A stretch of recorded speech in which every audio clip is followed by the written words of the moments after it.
Good morning, everybody. Please, let's rise. Let's be upstanding.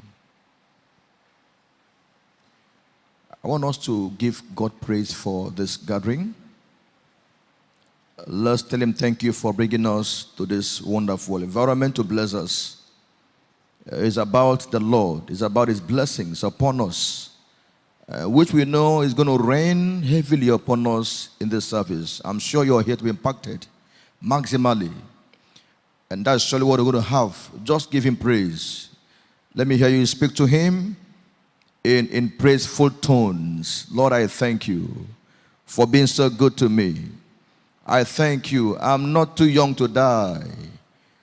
Some of my mates are on the streets roaming about. No hope. But I'm here because there's hope for me. I'm here because I'm here to be impacted. Just open your mouth and give Him praise. Tell Him thank you. Tell Him thank you. I thank you, Lord, for this wonderful day. This is the day you've made, that I should be glad and rejoice in it. I thank you. Lord, I thank you. Lord, I thank you. We give you glory, Lord, as we honor you. We give you glory, Lord, as we honor you. You are wonderful. You are worthy, oh Lord. You are wonderful. You are worthy.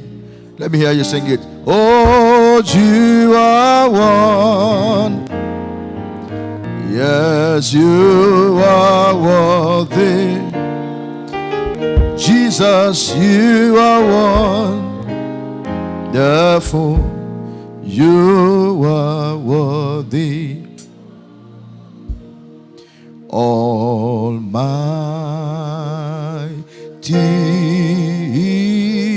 God, Almighty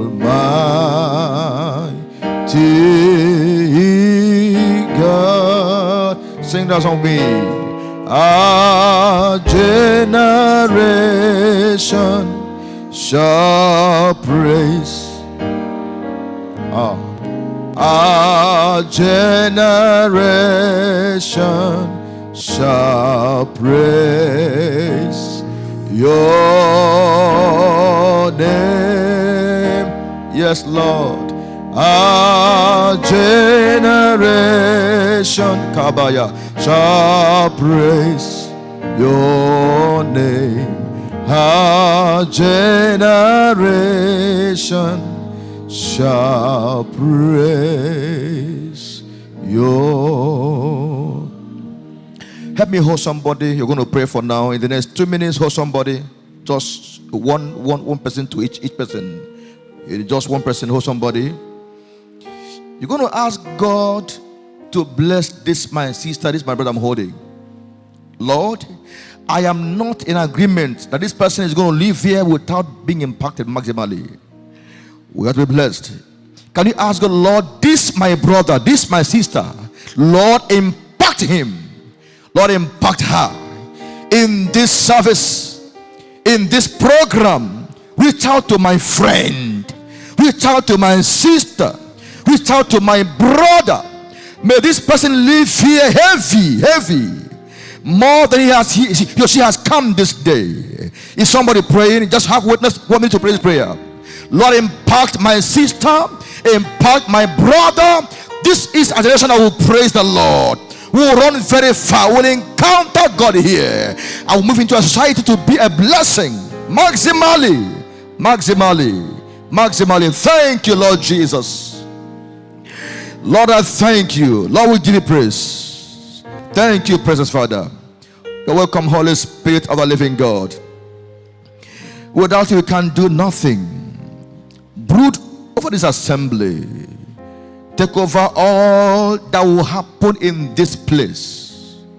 Lord, as speakers, every one of us, those that will join us online, Lord, reach out to every one of us. We are trusting that at the end of this meeting, we shall look back and say, yeah, Lord, thank you because I came. This shall be our testimony. For in Jesus' mighty name we have prayed. Just appreciate God with your hands. You're highly welcome. Tell somebody you're welcome. Tell somebody you're welcome. You're highly welcome in Jesus' name.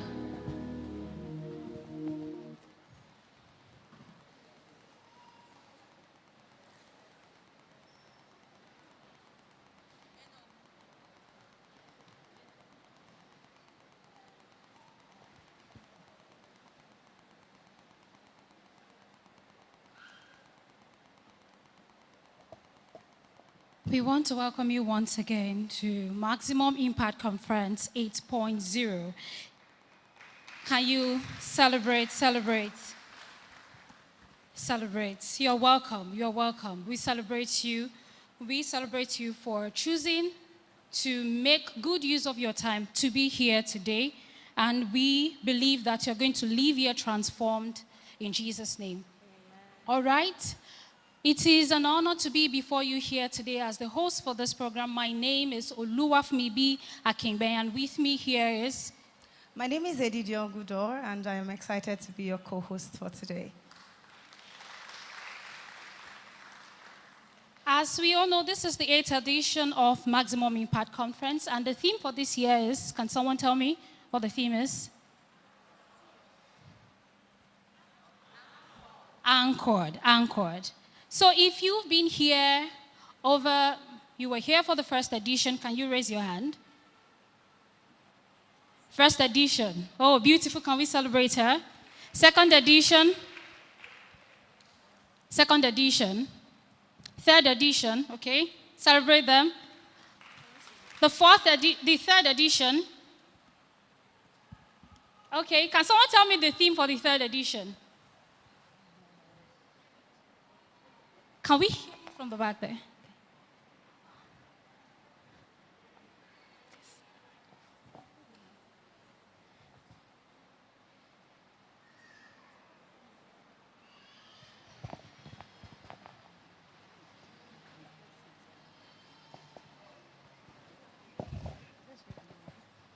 Okay, who can remember the theme for the third edition? I think it's beating the odd. Emerge? No, beating the odd. Beating the odds? I think so. Emerge is beating the odds, if I'm correct. Can anybody confirm that? Emerge is beating the odds. And is that the third edition? Okay, fourth edition. Who was here for the fourth edition? Okay, fifth edition. Okay, the sixth edition. Seventh edition. All right, that means we have a lot of people experiencing this for the first time. Oh, amazing. Please, we celebrate you. Please, can you celebrate yourself? That means you're experiencing Maximum Impact Conference for the first time. That's so beautiful. So we welcome you. We welcome you to the 8th edition. The theme for this year is Anchored, and it is going to be a time to learn about how to navigate our career, navigate our business, even our personal lives. And over the course of the next few hours, we are going to be learning from professionals. We are going to be learning from people that have taught this path that we are currently touring. And they are going to be speaking, sharing their life experiences with us. And I believe that we will not leave here the same way we have come. If you believe that, can you say, I believe? Can you say, I believe? All right. We are going to be welcoming the president of Paipan, Lagos Yaba Paipan, to give us the opening speech. Please, can you celebrate the president in person of Comrade Mark Uche? Please, you can do better. Remember our agreement.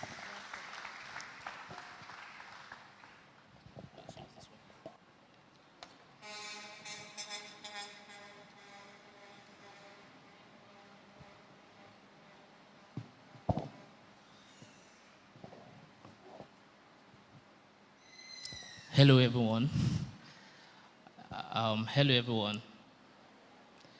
This is the morning. So, good morning, everyone. Okay, just to go straight into it.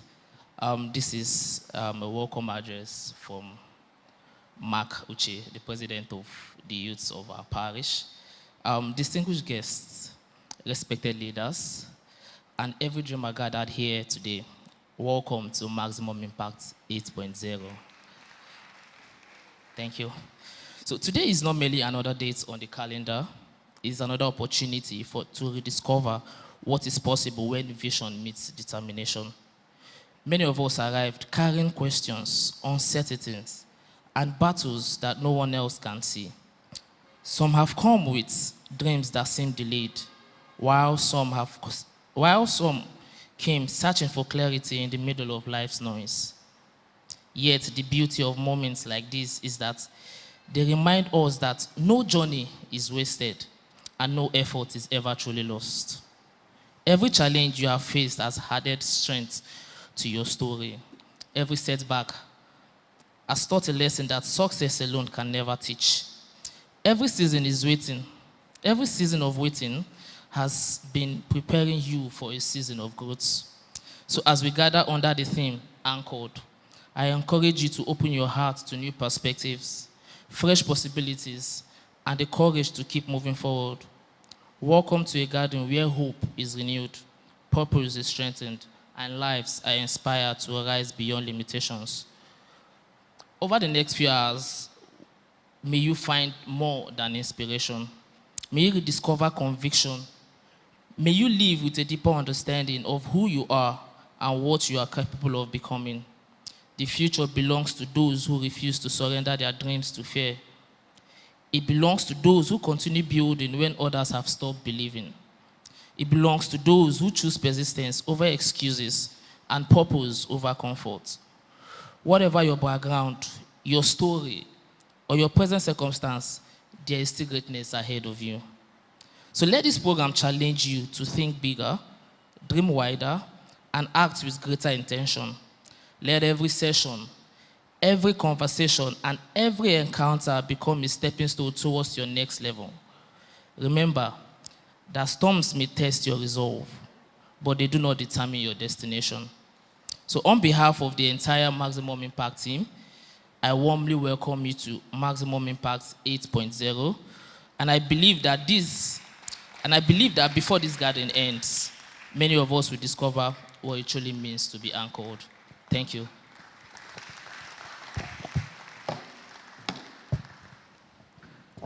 If you're clapping, you can do better. Celebrate, celebrate. As you all know, we are going to be doing quite a lot of celebration today.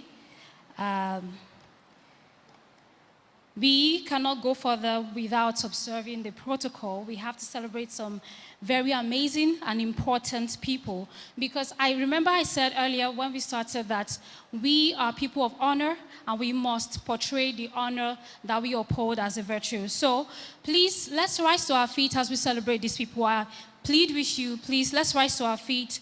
The man who's covering over this house has led us, has impacted us in many ways. Our Father in the Lord over this ministry. Let us celebrate our minister in charge. Thank you so much, sir. We celebrate you. Thank you so much, sir. We celebrate our associate minister. We celebrate Reverend Ikechukwu being. Thank you so much, sir, for being here. Please, let's celebrate. Let's celebrate. Thank you. We celebrate this session.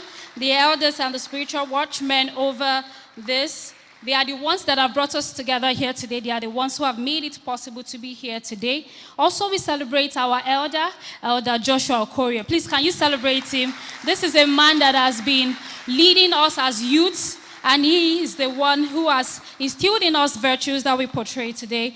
We celebrate you. We celebrate you. Also, can we celebrate, while the program was going on, one of our guests walked in, Mr. Chinenyeoka Uga. Please, let's celebrate him. We celebrate you, sir. All right, thank you, thank you, thank you. You can have your seat. You can have your seat. We are going right into the main program for today. And we are going to be having the first guest speaker come up here. If you are in the field of finance, can you wave your hands?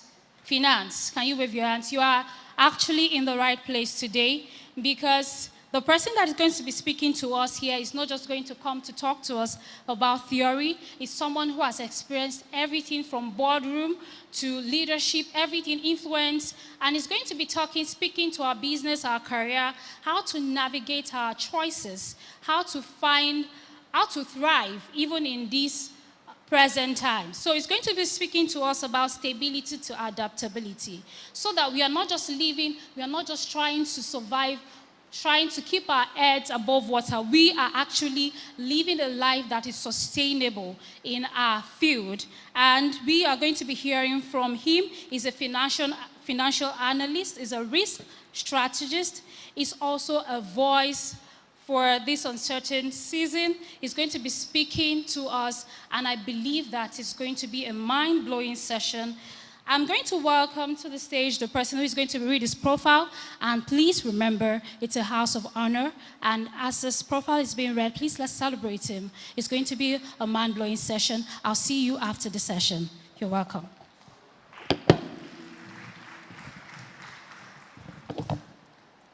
Kindly permit me to bring to the podium our first speaker, in the person of Mr. Chinenyeoka Uga.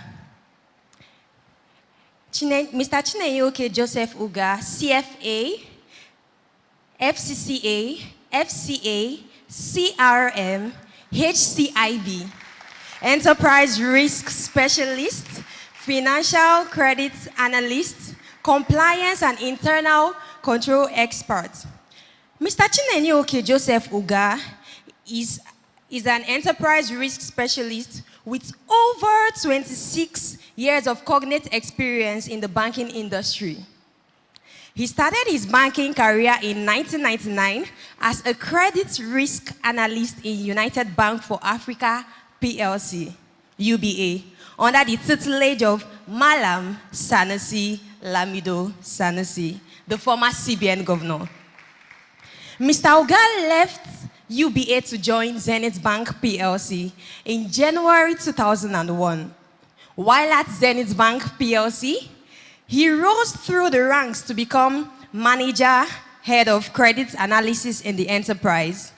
The appraisal of credit applications from all of the bank's branches across Nigeria and its subsidiaries in London, Ghana, Gambia, and Sierra Leone. After a rewarding and fulfilling 20 years at Zenith Bank PLC, Mr. Uga joined Titan Trust Bank, TTB, in May 2021 as its pioneer chief risk officer. Following the acquisition of Union Bank of Nigeria PLC, UBN, by TTB in 2022, Mr. Uga became the Chief Risk Officer of UBN in March 2023. Mr. Uga holds a BSc in accountancy from Abia State University, Uturu, having graduated in 1998 with second-class upper and the best graduating accounting student in 1998. He's a fellow of both the Association of Chartered Certified Accountants, ACCA, of England and the Institute of Chartered Accountants of Nigeria, ICANN. Mr. Uga became a CFA charter holder in November 2022 after a rigorous study program. In May 2023, he was admitted as a Chartered Risk Manager, CRM, by the Chartered Risk Management Institute, CRMI of Nigeria. In October 2023, he was inducted as an honorary senior member, HCIB, of the Chartered Institute of Bankers of Nigeria, CIBN. Mr. Uga is happily married, and his marriage is blessed with 3 boys. Now, my ladies and gentlemen, with Jesus' joy in your heart, please join me as we warmly welcome to the stage for the first time in Maximum Impact 8.0, the distinguished Mr. Chinenyeoka Uga. Please don't stop clapping. You're welcome, sir.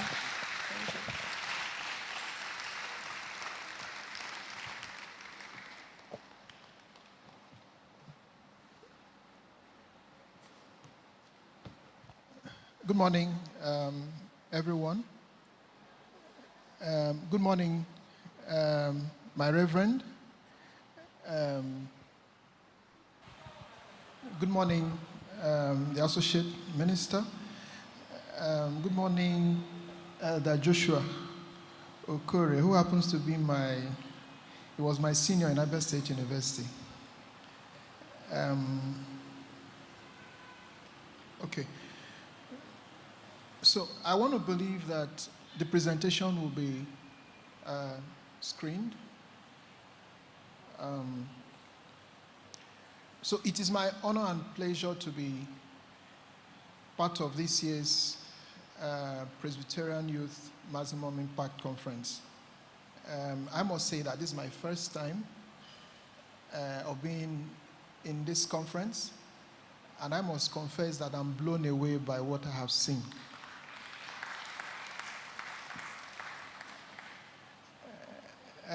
So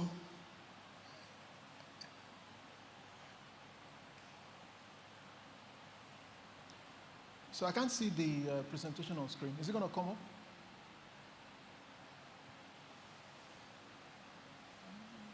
Okay. So the conference theme is anchored, thriving in uncertain times. However, this session that I am handling, the caption is From Stability to Adaptability. We're going to discuss from stability to adaptability within the context of the conference theme, right? Which is anchored, thriving in uncertain times. I would like us to have an idea of what I would call our the contents of this conversation. What should we expect? So we look at the contents, the table of contents. So we're going to look at what's the objective? Why are we having this session? The very first topic in this conference, why are we discussing this from stability to adaptability? Just to be sure that we're on the same page, it will also be important for us to define the key terms that we're going to use. I'm going to look at the terms that we have used in the conference theme, which is anchored, thriving in uncertain times. I'm also going to look at the key terms in the sub-theme of this conversation, which is from stability to adaptability. It's important that we know what I have in mind, what I want to communicate. I want to be certain that that is also the same meaning that we are taking away to avoid any ambiguities. Then we will set the context. You know, in every conversation, you know, the context matters.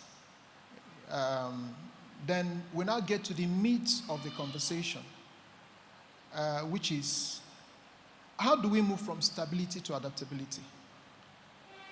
Right? What are the strategies? How do we do it? Strategies for navigating from stability to adaptability amidst uncertainty. I'm situating this session within the context of the conference theme, you know, anchored, thriving in uncertain times. Then we'll look at what I will call blue chips versus brown chips. We're going to find out what it's all about. Then, of course, from what I'm told, this session is essentially about career. This session I'm anchoring. So how does all this, everything I'm going to say, how has it applied to me, right? My career journey. I'm still going to speak to what has been said about me. I'm going to demystify that and let you know that there was a time I was just like you people. You know, so those things that it's just hype. I will tell you that, you know, these things, you pick it up, you know, with determination. It doesn't happen overnight. But once you know what you want to do, where you want to go, you focus on it. The sky is your stepping stone, not your limit. Then, of course, we will conclude. So let's look at the objectives. the objectives of this conversation. That should be next slide. So, even if you do not, I don't need it. Even if you do not take anything away from what we are going to say this morning, at least don't miss the objectives. What do we want you to take away? What are the key takeaways from this conversation? Or rather, what do I want to achieve by the end of this discourse? What do I want to see? And then I will say, okay, I've actually hit the target. I've actually achieved the reason for which Elder Joshua and the youth leadership brought me here for. So, the first objective is to equip the youth for purposeful leadership, right? We used to hear, or they used to say that youths are the leaders of tomorrow. I would want to say that youths are the leaders of even now, not just tomorrow, because if you look at the population of Nigeria, they say we're about 240 million people. About 60% of that, 2/3 of that are the youth. And I have also looked at how do we define the youth, right? Nigeria youth policy defines youth as 15 to 29. But African Youth Charter, and in fact ECOWAS defines youth as 15 to 35. Right? And some others will say they are youth at heart, right? But the key point is that about 2/3 of Nigeria's population are the youth, right? And the median age of Nigeria, the median age of Nigeria's population is 18. So what it means is that the youth has what it takes to actually begin to lead now, and not allow anyone to gaslight them to say that the youths are the leaders of tomorrow. So we want to equip the youth for purposeful leadership. We want to build the skill set for thriving in uncertain times. Remember the conference topic, thriving in uncertain times. We want to promote successful and effective career planning. We want to engender resilient and adaptable leadership amidst uncertainty. We want to promote entrepreneurial thinking, amongst the youth. Now, this particular point resonates with me, and it's important that I, explain what it means to have an entrepreneurial thinking.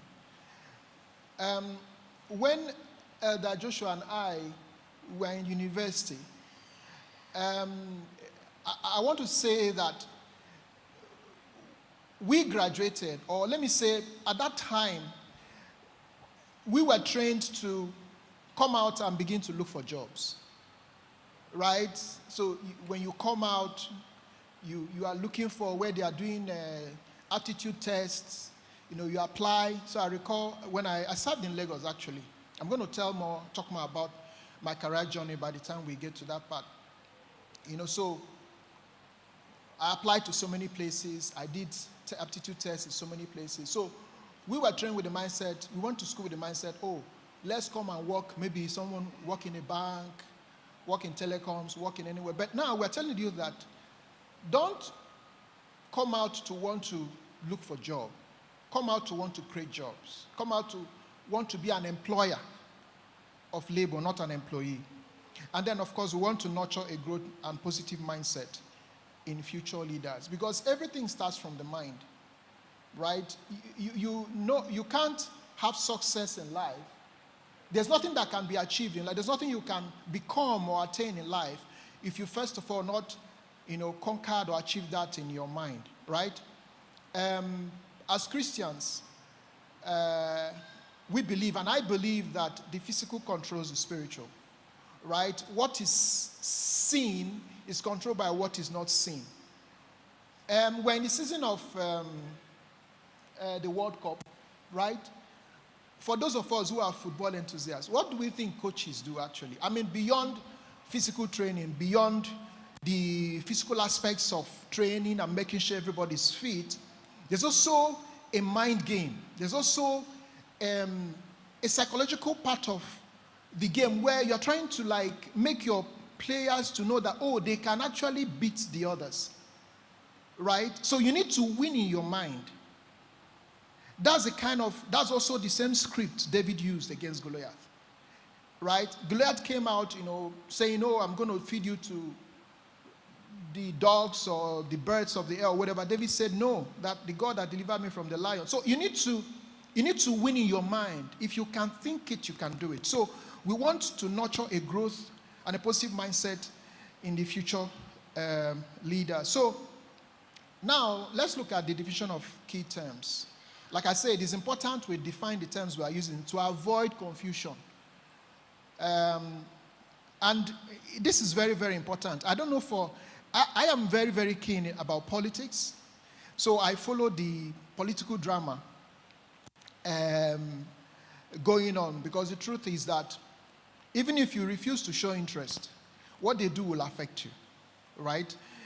So I have seen some of our political, should I call them spokesmen, who said something in the past, and when the video of what they said in the past is played to them, they say they never said that. In fact, first of all, they'll say they never said that, right? And then when the video is played, they can even tell you that it was AI. AI don't suffer for people's hand. So it's important that we're on the same page. Let's be sure that, I don't want to say, maybe I was quoted out of context. That's why we want to define what it is that we are, the terms we're using. Stability. Remember, our topic is from stability to adaptability. So what's stability? Is a state of being firmly established, steady, resistant to change or disruption. Like you are fixated in a spot, you are entrenched. That they will say, Odeshi, like you are there and nothing can move you. Olumo rock. You are not changing, you are not bending, right? You just want to be, you're comfortable in your position. You don't want to yield, you don't want to bend, you don't want to be, that's stability. So we're moving from that to what? Adaptability. What's adaptability? The ability to easily adjust your behavior, right? Your mindset or processes in response to changing and uncertain new situations. Remember, we are talking about from stability to adaptability, right? Amidst uncertainty. I will keep tying the sub-theme to our conference theme. From stability to adaptability, amidst uncertainty. So, how do you... So adaptability is you can easily adjust your behavior. In other words, it's more like the opposite of stability. You are willing to change your position. You are willing to, deviate or move from your preferred position because of better or stronger evidence around you. Now, what is thrive? Or thriving is to grow, develop, or be successful, to flourish, prosper, or perform remarkably well in your environment. Now, I want us to contrast thrive or thriving against surviving, right? The topic did not say, or rather our conference team did not say, surviving in uncertain times. And I believe that it was deliberate, it was intentional. The choice of word was intentional. It wasn't a mistake, because one cannot substitute for the other, right? So when you say survive, I would say that to survive would mean living day by day, right? You live by the day. People who only can think of what they can use to sustain themselves today, right? Tomorrow they will go and hustle. They don't know. So I would say to survive is like to live day by day. I would say that to thrive is to live day to day. Right? So you are not living by the day in, day out. I mean, you're good. So to grow, develop, and be successful, to flourish, prosper, and perform remarkably well in your environment. Now, uncertainty. Instead of having limited knowledge, where it is impossible to exactly predict a future outcome or completely describe a current situation. So you don't know it all, right? You only know what's within your immediate environment. Even your immediate environment, you don't even know it all completely. So how do you survive in an environment where you do not know what's going to happen the next minute? So we look at the context now, setting the context. Okay, so why are we talking about from stability to adaptability? Why is it so important? Why do we have to discuss it? Why should it be a topic that merits our time, that deserves our attention this morning? And again, as the first topic for this year's conference. It's because we live in what I would call a VUCAD environment. I know some of us may have heard it. Right? We live in a VUCAD environment. And if we live in a VUCAD environment, first of all, we live in a VUCAD environment. If you must thrive, remember, again, we say thriving in uncertain times. If you must thrive, not survive, if you must thrive, and we define thrive, flourish, amidst whatever situation you find yourself in. If you must thrive in this environment, you must be willing to learn. For instance, we're all here learning, right? On Sunday, when our minister is preaching, we're learning. We go to, for those who are in school, whether primary, secondary, I want to believe we're all in high institutions, or maybe secondary or whatever. When you sit and listen, you're learning. It's assumed that you're learning, even though we know some people's minds might be in Saudi Arabia when, So you must be willing to learn, and then you must be willing to unlearn. Now, you learn. For instance, what I'm going to say here now, I expect you to learn, right?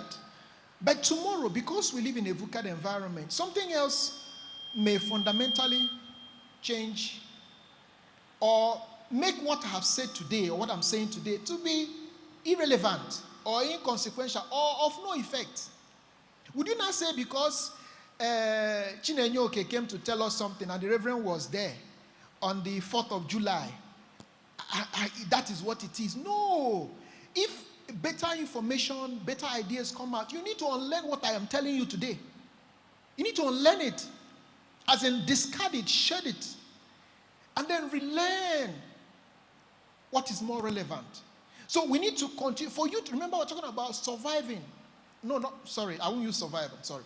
We're talking about striving in uncertain times. We're talking about from stability to adaptability. So we need to be able to learn, unlearn, and relearn. You must be adaptable. You must be flexible. You must be pragmatic.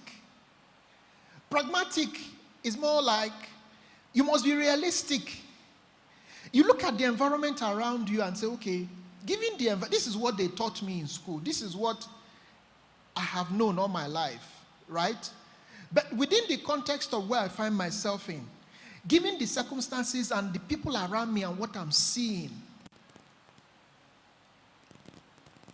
I need to be able to be, have a different approach. Right? So that's what I mean by pragmatic. You look at your situation and say, okay, given what I have around me, these are the things I was told. But because of this situation, what I was told will not necessarily work. We need to be creative and innovative. And again, this speaks to what I talked about entrepreneurial spirit or entrepreneurial mindset, right? you don't focus on who will employ you.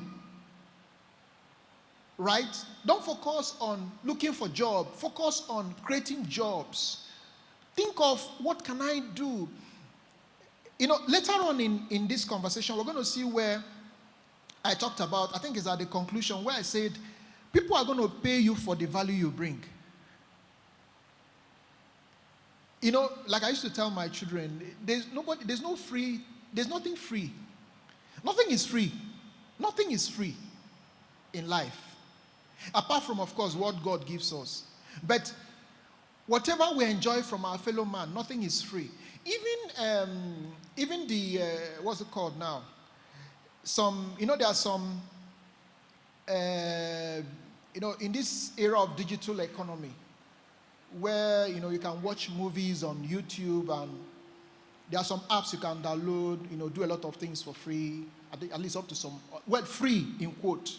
But the point is that when you download that app, and let's say you're streaming on YouTube, number one, remember your data is going.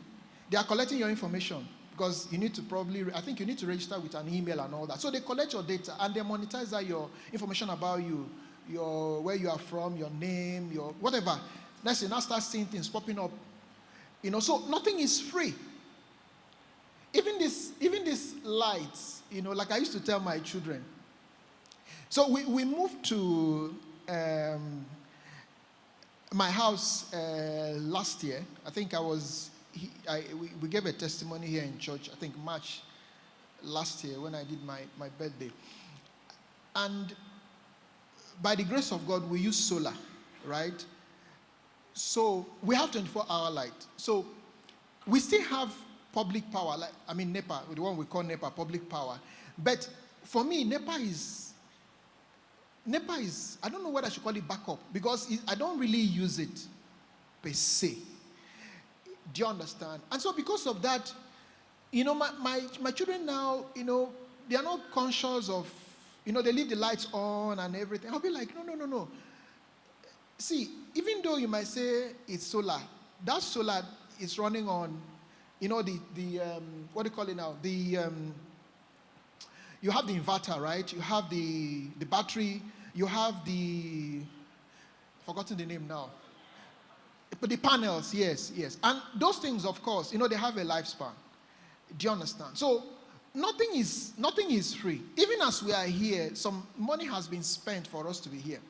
That the microphone is working and everything. So there's nothing that is free in life. So people will pay you for the value that you bring, right? So you need to be creative and innovative.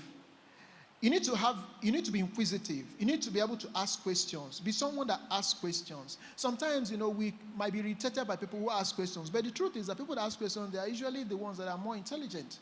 Because as you ask, people say, Onya ajuju ade fuzo. Onya ajuju ade fuzo. So, ask questions. Want to know. And then be attentive. When you ask, you listen. Some people, as they're asking, they are talking. You really cannot thrive. I don't know why I keep going back to this survive. You really cannot thrive in uncertain times. You really cannot move from stability to adaptability if you do not pay attention. As in, listen more than you talk.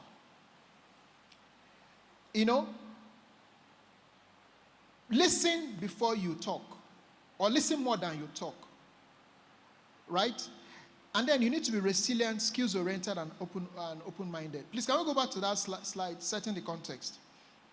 Remember I said we live in a VUCA environment, and if you must strive, you must be willing to learn, unlearn, and relearn. And so this VUCA environment, we can see that it's actually an acronym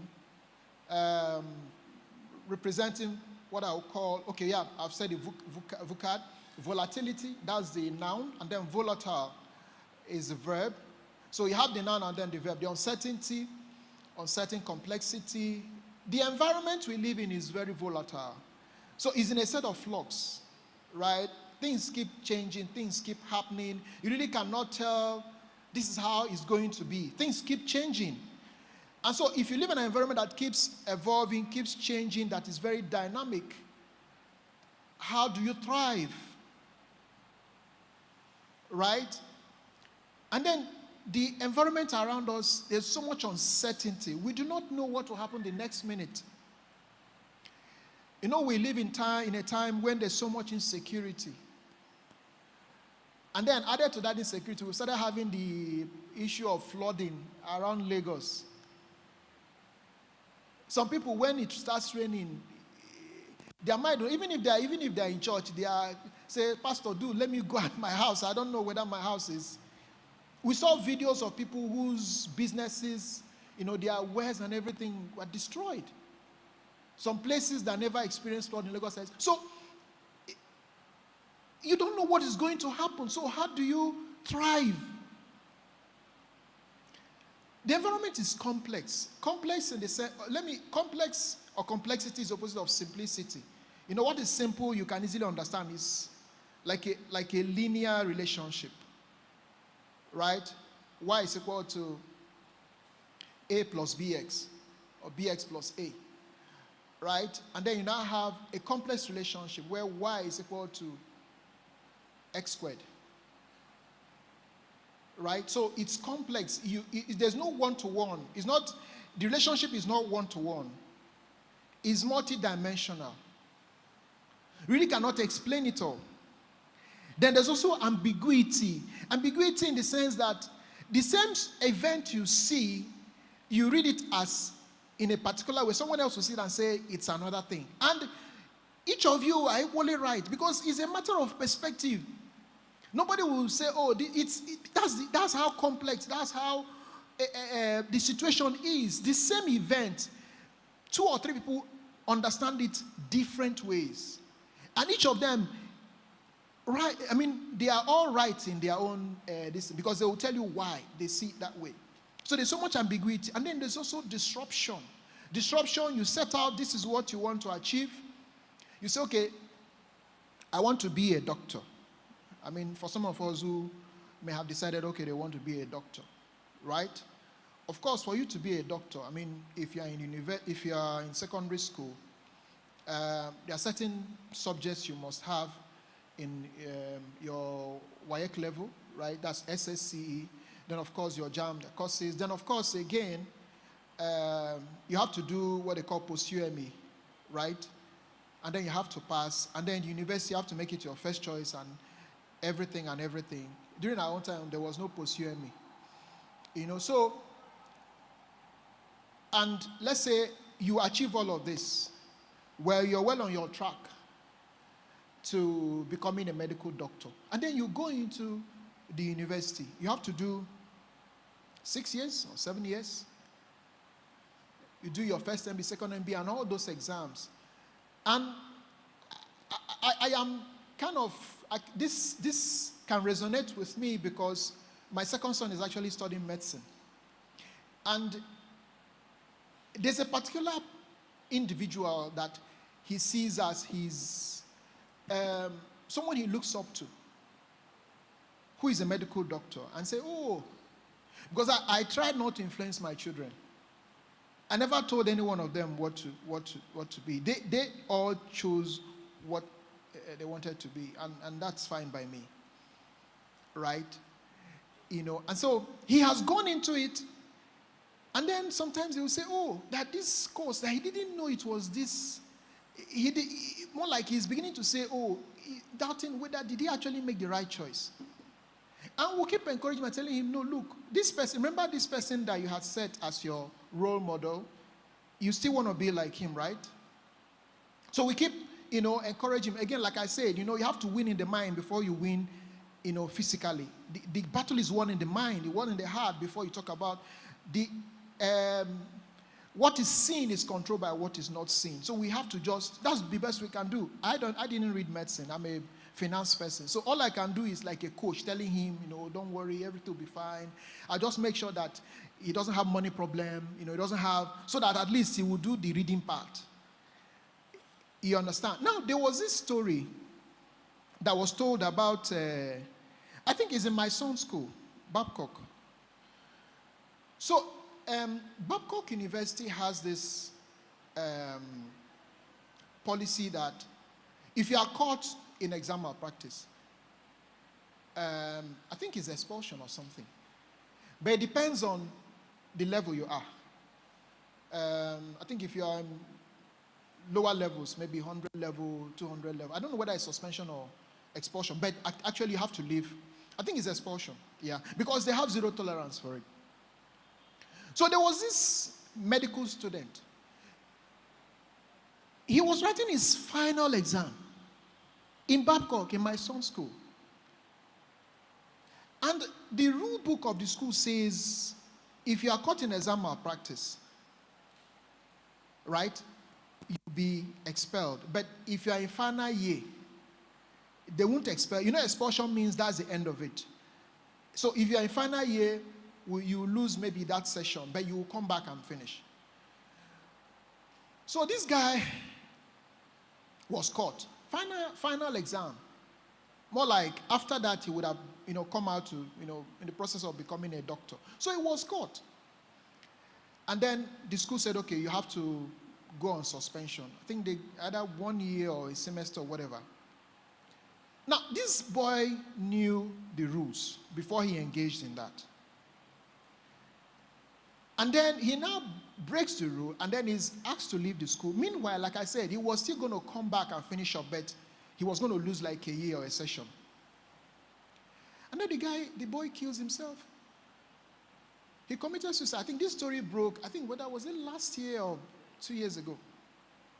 And then the parents were now gaslighting the school, saying they made more like the way they handled the matter, they pushed the boy to kill himself and all that. What am I talking about? Disruption. You've set out and said, okay, this is what you want to do. Okay, let's move very quickly to the meat of this conversation, which is strategies for navigating from stability to adaptability amidst uncertainty. So what do we need to do? What are the things that we need to do if we must move from stability to adaptability amidst uncertainty? Again, I've tied the sub-theme of this conversation with our conference team. Conference team says, anchored, thriving on certain times. Our topic in this session says, from stability to adaptability. So how do you navigate from stability to adaptability amidst uncertainty? Number one is education. Education. Now, when I say education, I mean formal education. More like, okay, you go to primary school, you go to secondary school, you go to higher institution. It doesn't matter whether it's Polytechnic, College of Education, University, or whatever. But have a formal education. Now, I'm excited to be speaking to the youth. There's this thing that we hear these days that some people say education is scam, right? And they say that because they've seen people who have hammered or who have made it, and they didn't really go to school. Maybe they dropped out of school. Now, let me tell us this.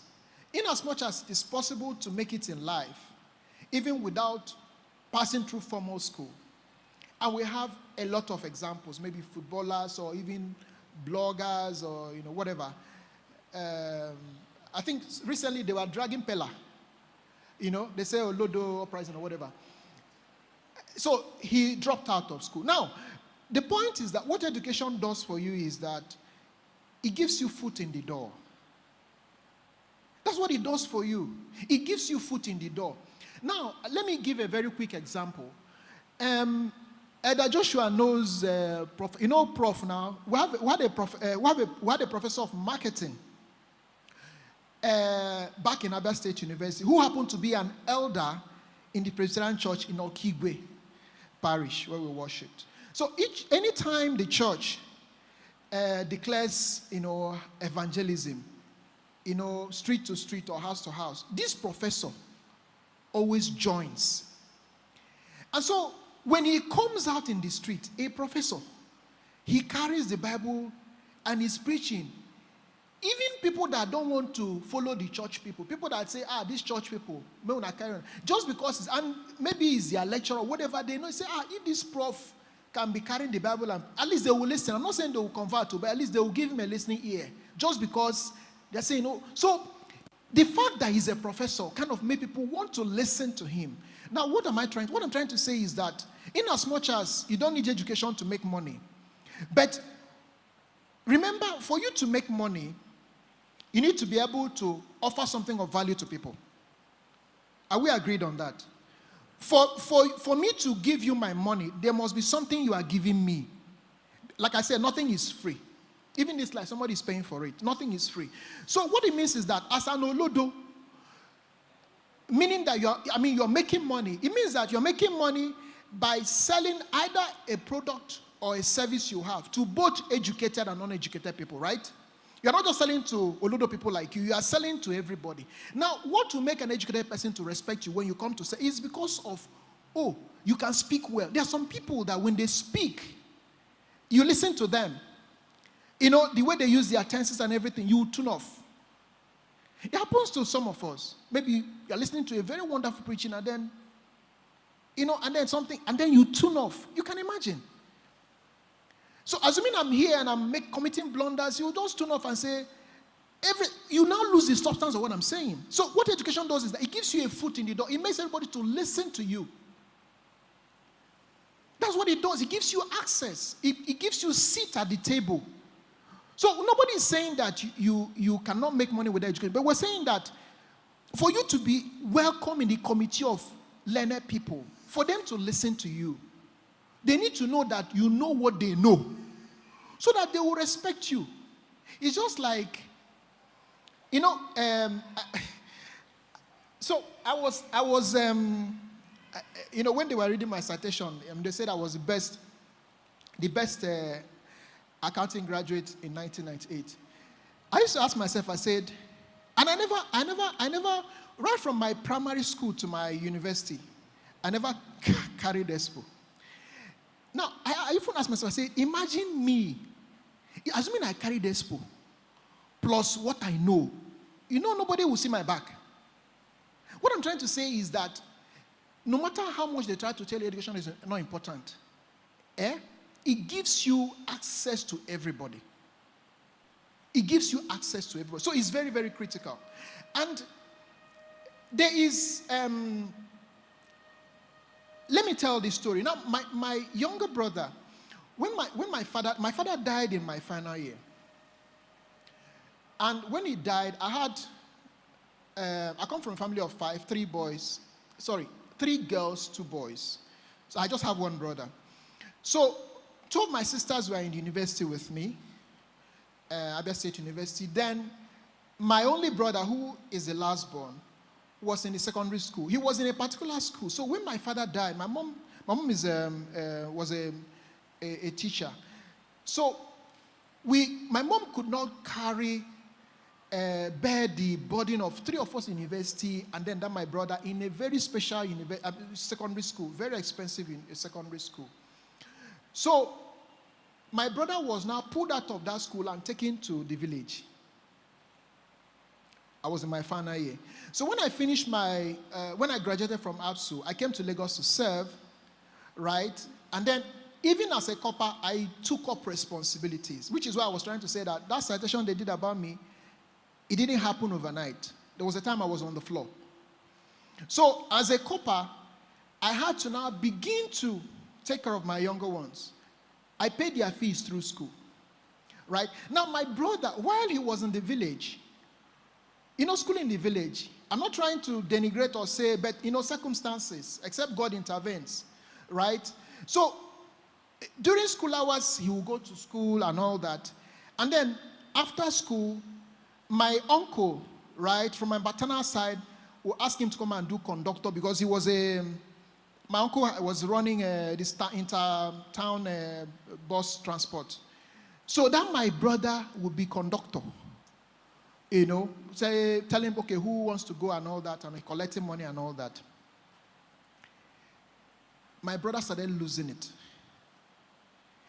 And when I saw the direction that would lead him to, I had to pull him out from the village, and I had to put him in a federal, what do you call it now? Federal college. Federal college. Yeah, federal government college, yes. Unity school. But I don't know whether those standards are still there now. So I had to pull him out of that village school. And then everything changed. Everything changed. Today, my brother is a successful architect. And I used to tell myself, what if I was in a position to pull him out?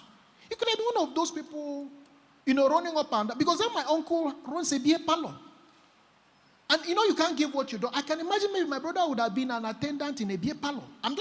You understand? So, education is very, very critical. Then the other point, even when you're educated, you need to continue to read, you need to continue to develop yourself, continuous reading and learning. If you belong to any of these professional organizations, whether it's ICANN, ACC or whatever, part of the requirement for maintaining or retaining your membership, apart from paying your dues, is that you have to provide evidence that you have continued to learn. You have continued to, more like, continuous learning. You have to provide evidence that you are still learning. You are still building on what you've known since your certification. Then, skills acquisition and entrepreneurship. I think I've talked about it. I don't want to, belabor it so much. We need to have the mindset. Remember, talking about how do you move from stability to adaptability.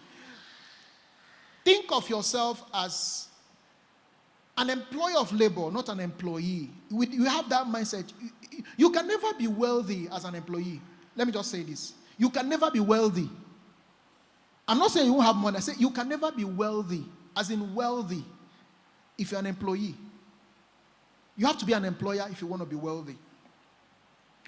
Then, of course, networking and mentorship.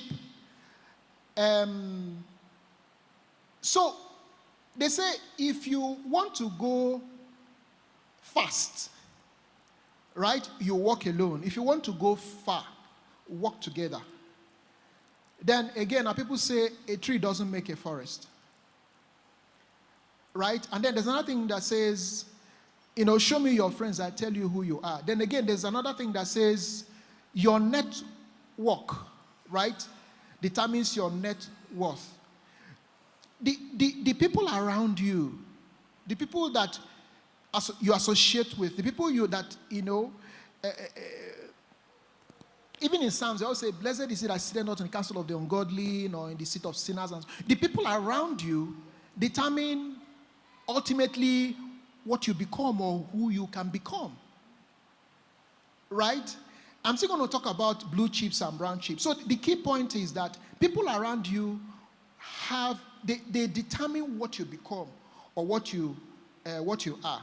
Then again, savings and investment. This is very critical. When you get money, for those who are conversant with economics, when money comes into your hand, you can either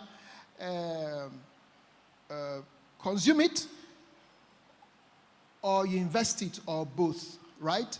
Consume it and save and then invest, right? Where you see Y, income is equal to C plus S or C plus I, where Y is income, consumption is C, and S is savings, or I is investment. So, and consumption covers, our physical needs and our physiological needs. You need to wear clothes, you need to make your hair, you need to eat, man must work. But for you to move from stability to adaptability, we're saying don't just eat everything, don't just consume everything. Remember, we're saying that the environment is uncertain. There's so much uncertainty. We live in a VUCA environment. The environment is volatile, right? It's ambiguous, right? It's complex. We know the factors, right? And there's disruption. So for you to navigate and get through, thrive, you need to have a fallback. Some people say the rainy day. We're in the rainy season now. The rainy day. If you consume everything, when there's emergency, what do you do? Even if it's money that maybe some of us who are still under our parents or guardian or whatever, we're saying it is important to have something set aside. My first son, I was really impressed. One day he called me from school. He was asking me the shares he will buy. I never bought shares as a student. I started buying shares when I started working. My son called me and said, they wanted to know the shares that they were discussing. He told me about bamboo. I didn't even know about bamboo. Apparently, bamboo, a lot of young people they have bamboo, and he was asking me, and I was impressed. My son is not working. So it's even the money I gave him and the money maybe he gets from his uncles. So I was really, really impressed. So, at that early stage, beginning to realize that, I cannot just finish everything. Right? And then related to that, you need to have multiple streams of income. They say you can't keep all your eggs in one basket. Because the truth is that if the basket falls off your hand, everything breaks. So you need to spread your tentacles, right? In this gig economy, you need to have side hustle. You need to have, because the truth, again, remember, everything we are talking about is how do you thrive amidst uncertainty, thriving in uncertain times. Moving from stability to adaptability. So everything I'm saying, just relate it to, this is what I need to do for me to thrive in uncertain times. This is what I need to do for me to move from stability to adaptability, where no matter what happens, I'm living day to day, not day by day. Right? So maintain multiple streams of income. Then you need to have an analytical mindset and think strategically. In other words, don't think about now. Some of us, we just focus on, what I can get now. You need to, be long-term in our planning. Be long-term in our approach. Be long-term in our mindset. Okay, today, yes. Tomorrow, plan. Be strategic. Be analytical. And then this, again, self-branding and visibility. Jesus said, you do not light a candle and put it under the bushel. You put it on the lampstand. A city on a hill cannot be hid. So, are you in a position where people can see you? Remember, again, I say that for you to make money, you have to offer value. You might have value to offer, but you are not in a place where people can see you and even prize you and say, go on. Right? So you need to be in their faces. Right? Wherever you are, you need to, for you to be outstanding, you need to stand out. Right? Whether it is your LinkedIn profile or whatever it is, or physically in the church. In one of the places I worked in the past, there was this lady that she had her own way of branding herself, right? And one of the ways she did that was that she was always on skin cut. She never wore wig or whatever. She never had hair on. Her head is always glowing like skin. And so, if you are describing her to someone, even if the person, once you say, that lady that has her head is always, so it's a way to brand. I mean, I'm not saying we should go and cut our hair. I'm just giving an example that there should be something that people can say, if it's this person, this is how. Some people is dreadlock, some people is the particular. And if you follow most of these bloggers, right, whether it's video, whatever, there's a way, there's a layout, there's a way they come out. So you say, okay, this is how this person is. This is how. So have the people be able to see you, so that they can ask you, what do you have to offer? They need to be adaptable and flexible. Again, I think we've emphasized that. Then maintain a positive growth mindset. I don't want to belabor that. I already talked about David and Goliath. I've talked about the coach and the relationship between the coach and the players. You need to win in your mind. If you can think it, you can do it. Now, let's quickly look at what I'll call brown chip, blue chip and brown chip. And I said, which one are you? Perhaps not so many of us may have heard about this before. I heard this thing somewhere in one of the trainings I did, and I picked it up. And since then, I also tell people, I say, look, there are two kinds of people that you meet in life, right? Either you meet blue chip people or brown chip. So who is a blue chip? Who is a blue chip? Now, I say blue chip is someone who adds value. Remember, it's when you have value to add to people that they pay you. Right? People will not give you money for free. There must be something they gain from you for them to pay you. A blue chip is someone who adds value.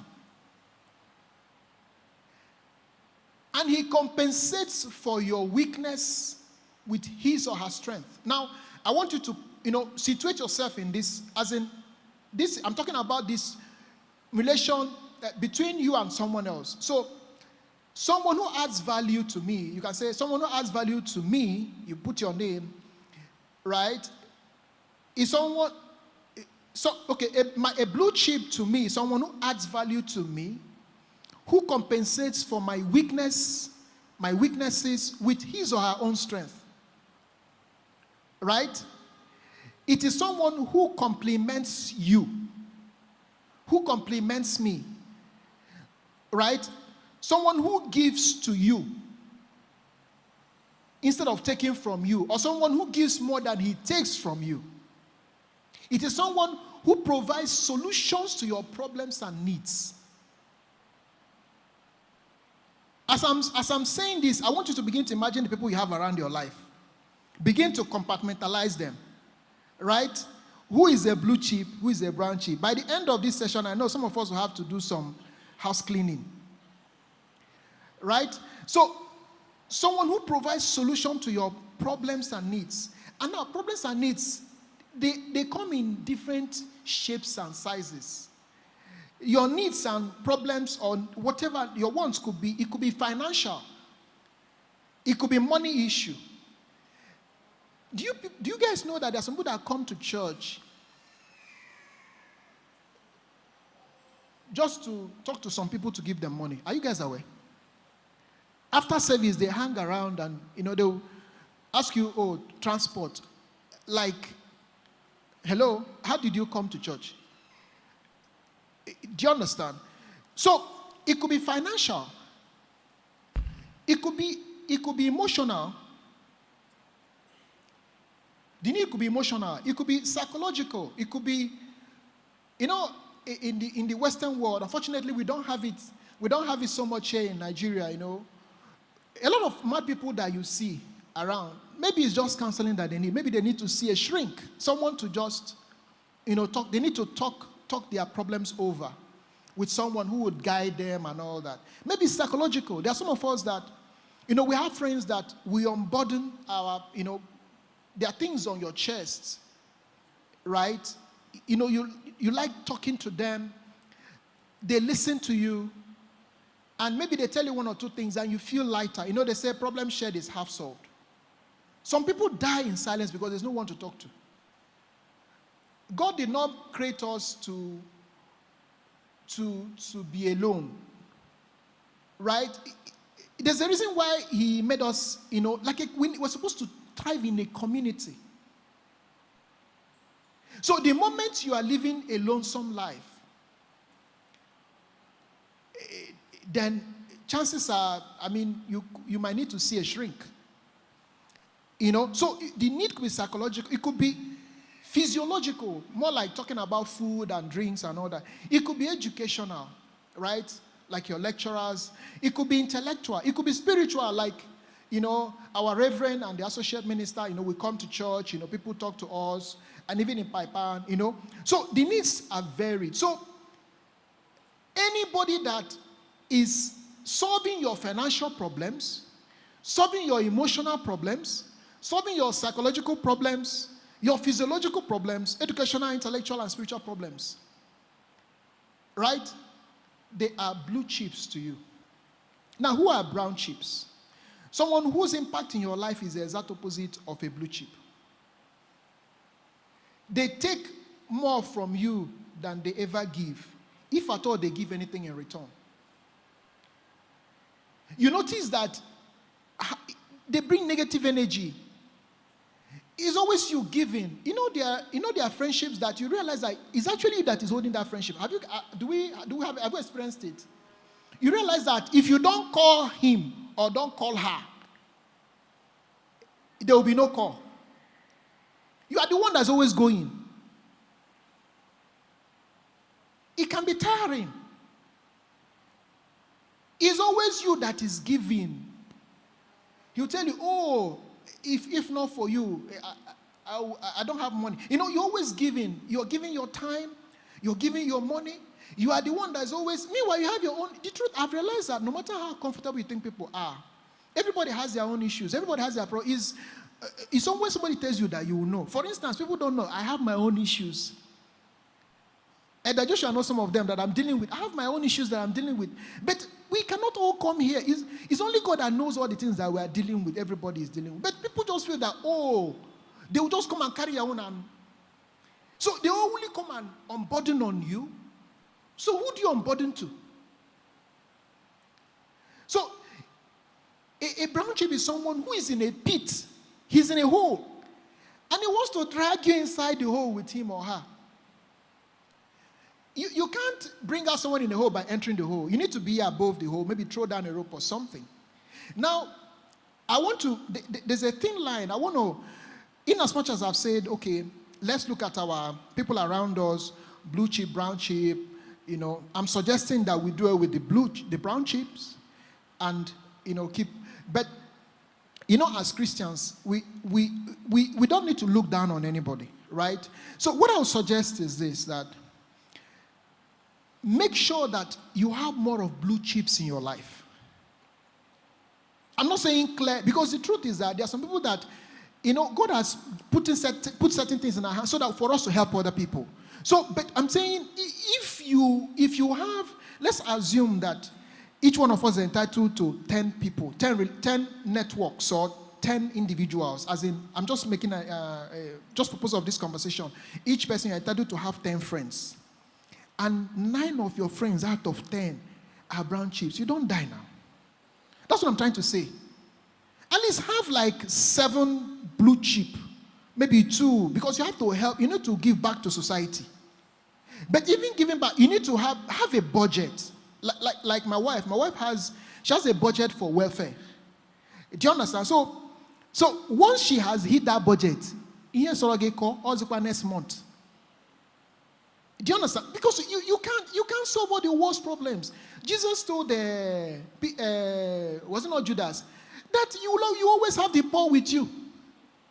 You are complaining that the woman, why did they pour oil? He said you always have poor people. You always have brown chips.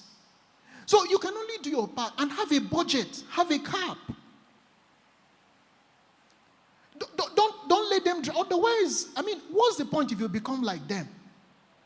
So that's what I'm trying to make. Now let's quickly go to, I know my time is up. So we're going to, I think we're on the last slide, conclusion. But quickly, let me just say this, because I know that, like Joshua told me that this is also supposed to be like a conversation around career, right? So I have told us all this theory. And it's important I tell my story, but I'm going to summarize it because my time is already up. So, this church gives a lot of meaning to my life. And why do I say that? My youth service brought me to Lagos the very first time. I did my youth service in 1999. 1999, I think I came to Lagos, I think it was February 1999. And because I had never been to Lagos before, what my mom told me was that as I land, I should come to this church. So the night bus I took dropped me at this Jibo here. And I found my way to this church. This church was the first place I came to when I landed in Lagos. This church. I think Reverend Chukwu was here at that time. I think it was about... so it was from whatever, all those things that they read in my citation, it started from this church. I came with nothing. And then from here, my mom called one of our family friends who came and took, because I don't know my way, came and took me from this church to Yanokbaja for my NYSC. Then I finished my NYSC and I had to, again, my mom connected me to my parents' friends who are living at Ikeja.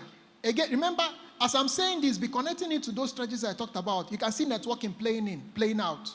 You can see education. You can see, so all those things are.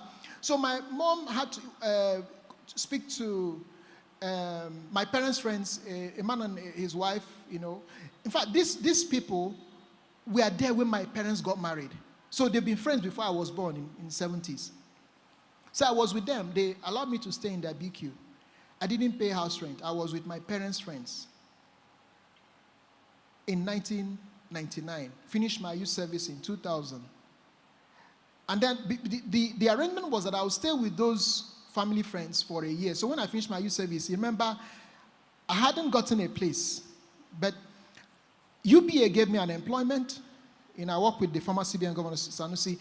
And then after my service, they said I should stay. I got a job with UBA. Then from UBA, I moved to Zenith in 2001. Now, when I moved to Zenith in 2001, the arrangement I had with those friends that kept me during my youth service was that after my youth service, I would leave. So, pending when I got my place, I had to stay with my big sister, Sister Chinwe Egu, in Antony Village. So I stayed with her. And then from there, I was working in Zenith. And then, of course, I now moved to my house in Mushi. No, not my house. I was on rent in one BK in Mushi. In fact, I can say this now because I left there, because I remember that time in Zenith, I was ashamed to say I was staying in Mushi. Right? And then in that Mushi, if you come to my house, remember I came with nothing. So it was just I bought a what do you call it now? A mattress, I put it on the floor. I bought this DVD player, right? And then I had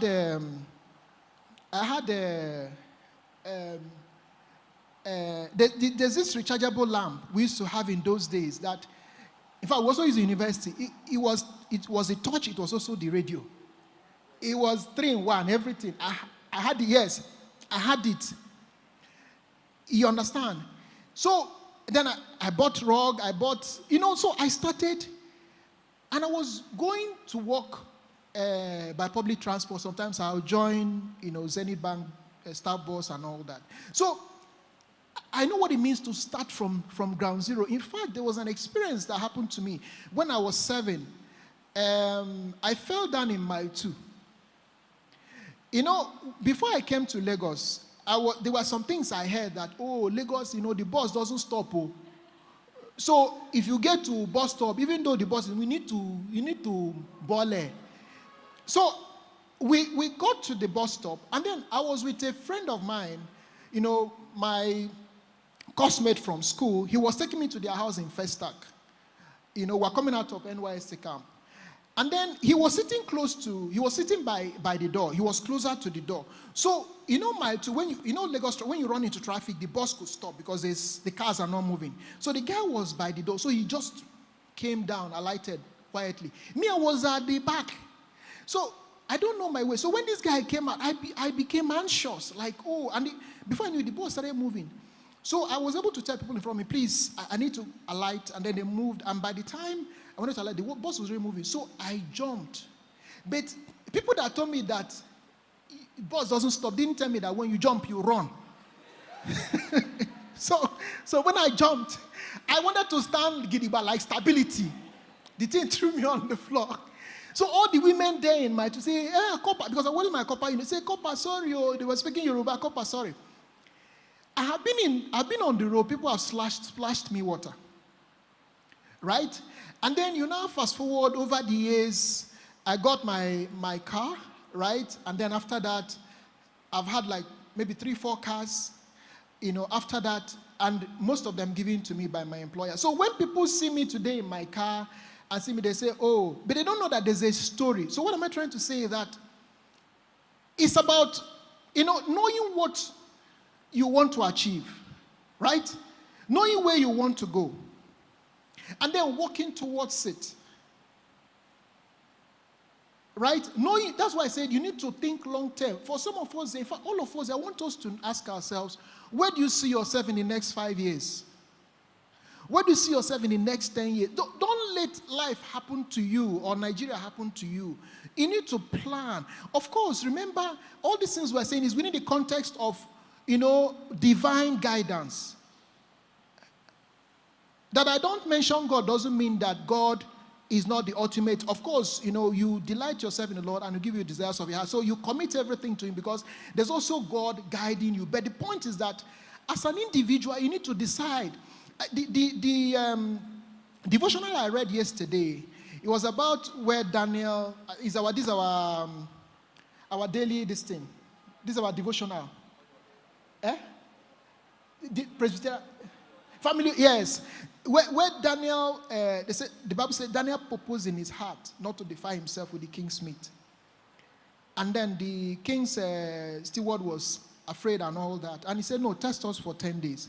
So Daniel decided. So there's a part you do. You don't leave everything to God. Like it's a shame that some of our people that we respect as men of God are telling us that it's God that we should pray.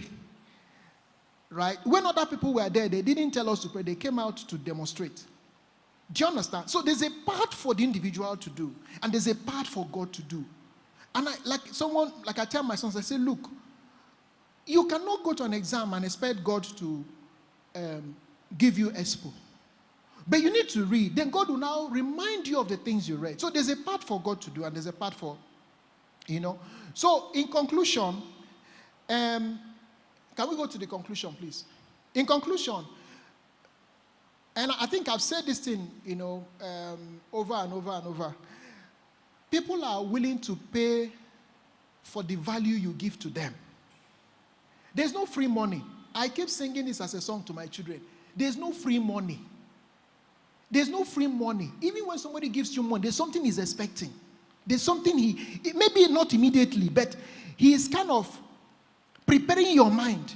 Because by the time he or she comes with the request, he don't get you. There's no free money. So people are willing to pay for the value you give to them, right? In a marketplace where job titles no longer matter. That I'm this, I'm that. In fact, all those things they read about me, that's not what matters.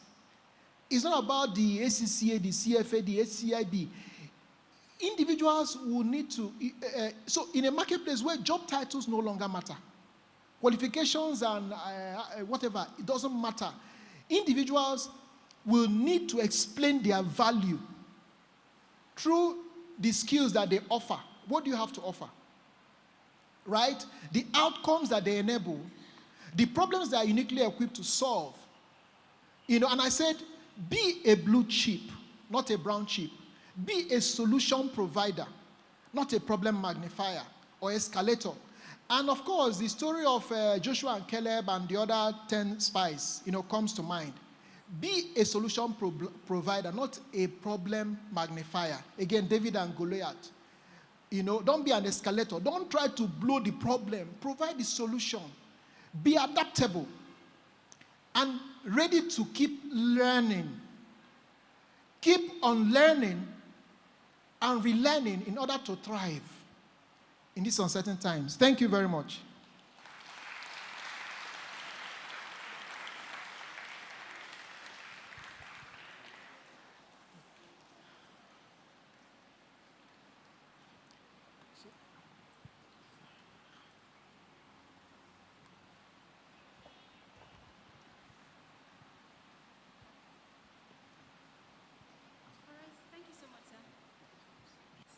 Thank you so much, sir. Please celebrate him. Celebrate. Sir, you can sit here while we take a few questions. Yes. All right. I believe that you have learned one thing or the other. And you must have questions. We are going to be able to take only 2 questions. So if you have questions, can you raise your hand? 1. Just 1 person? 2. Thank you. All right, please let's have the microphone go around.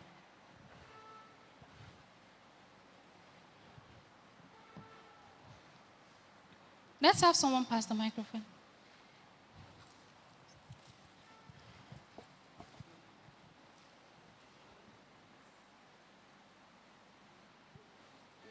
Yes, it's there.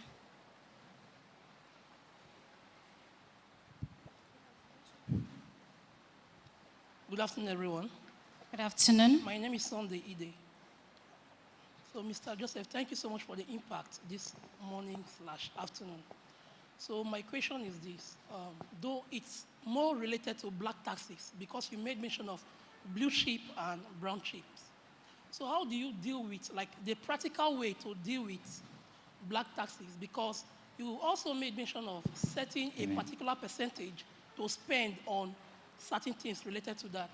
However, this thing comes with emotional burden sometimes. So if you can throw more light on the practical ways to deal with these black taxis and brown shifts, I would really appreciate it. Thank you. All right, sir. You can use this microphone. Okay. Yeah, thank you. Maybe I should tell you how I deal with it, right? And maybe that will help. So, for starters, you need to be able to set a limit, right? You can look at it as maybe a budget or so. You need to have a limit. It's okay, this is welfare. Even the church has welfare. There's a box for welfare. So even as an individual, you need to have a limit. And then you make sure that whatever you do under your giving back to society is within the confines of what you have said. That's very key. Then I hear you when you say it comes with emotional, especially from family members. Do you understand? So what I try to do is that I never ever want to believe when someone tells me that I'm their only hope or their last hope.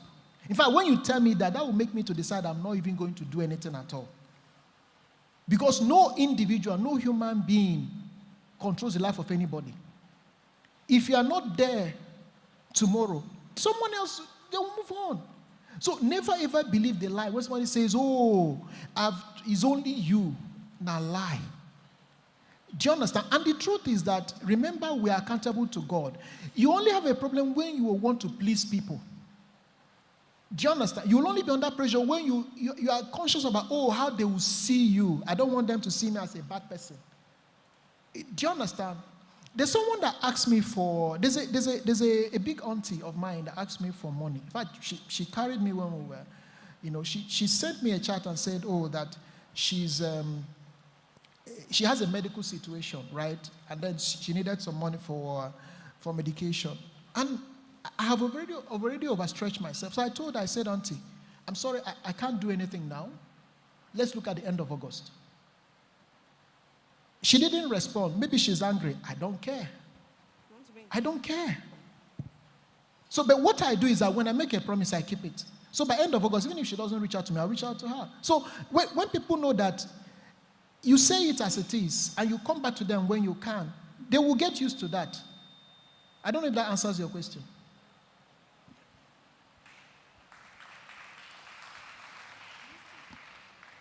Do you have something to add to that? Okay, please, microphone.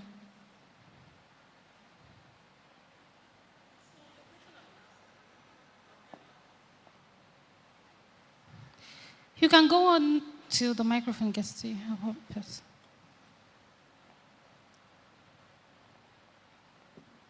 Yeah, thank you so much, sir, for that question. Sincerely speaking, it has really been, it is helpful. So this is what I mean, another one. For instance, I set a particular percentage that, this is what I want to spend. And these people, I think they don't seem to understand what everybody is passing through. They'll still keep on coming, even though you have told them, maybe let's see to that maybe some other time. Is it advisable to block such people or not to even take their calls whenever such thing happens? Like blocking them if it's advisable. Okay, so again, like I said, you have a problem with this when you are more concerned about how you are perceived. Nice people know the last two. I'm sorry I'm saying this. Please, let's not take it out of context. I know we're in the church, we're supposed to be, but we're talking, generally. If you want to be nice, then you have problems. You have problems. Okay, let me ask you. God forbid, it's not you. Let's assume that you are not there. You think those people will not survive without you? where I was working before, there's someone that was my senior colleague, like someone who I learned a lot under her. She passed on. She died when I was in this particular bank, and she was working. She collapsed. It was a weekend. On a weekend, she went somewhere on behalf of the bank. She collapsed. Do you know that Monday morning, someone has already taken her desk? We couldn't even do 5 minutes silence. I'm serious. So if anything happens to you, people will move on. Remember, at the end of the day, who are you accountable to? God. So blocking them will even make them, it's even, just let them know.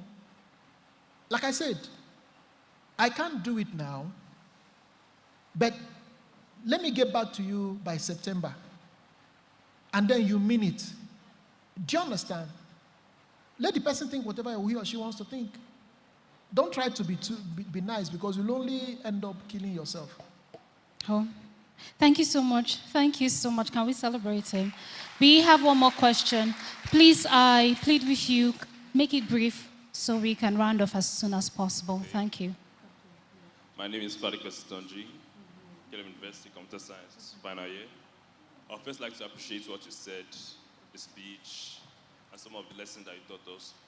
But the question I have is based on investment, savings.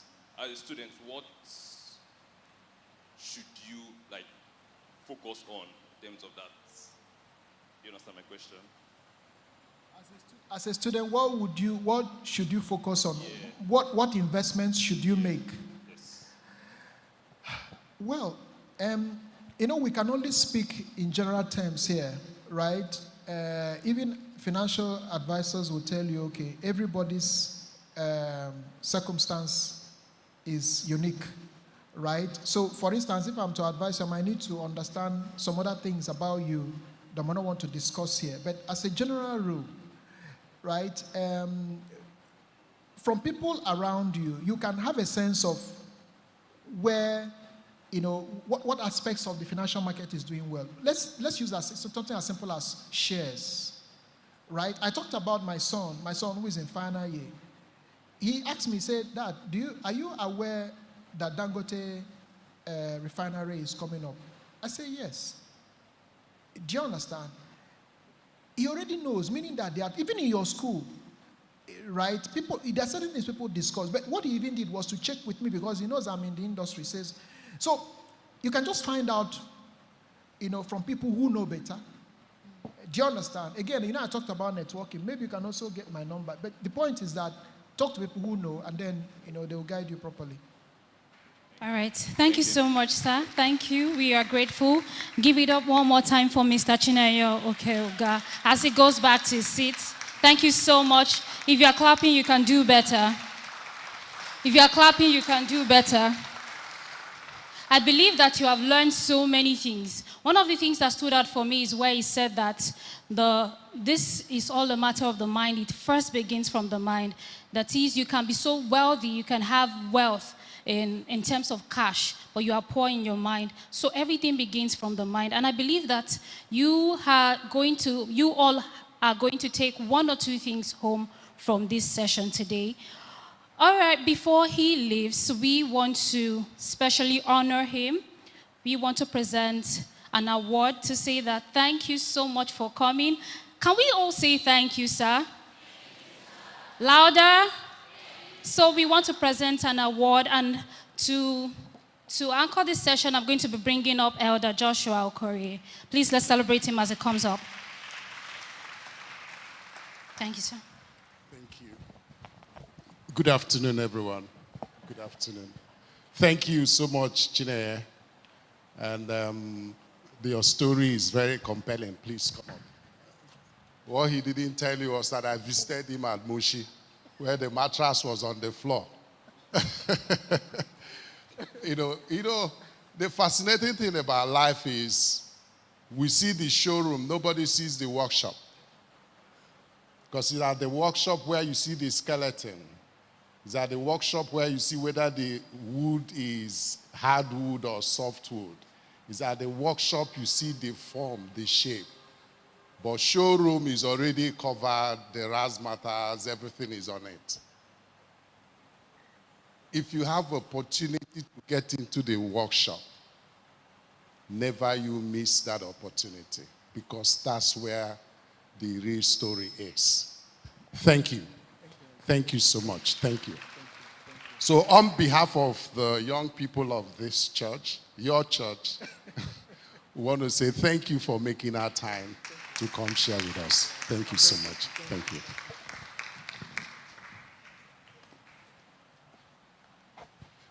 you. Thank you so much. All right, a brief announcement before we proceed.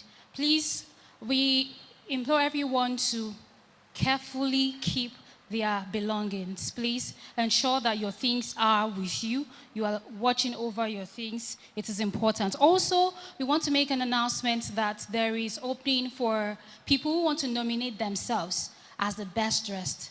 All right? We've been talking about it. Come for Maximum Impact Conference. Come well-dressed. Come so that, because we're going to be giving a gift to the best-dressed person. So if you think your friend is well-dressed, if you think you are well-dressed, when I mean best-dressed and it's so fashionable, and you want to nominate your friend, please meet with Oscar. Oscar, can you wave your hand? Wave, yes. Please meet with him. If you want to nominate yourself, the gift is very special. All right, before we move on, we want to say a loud thank you to our sponsors. People paid for this. People believed so much in this vision enough to fund it.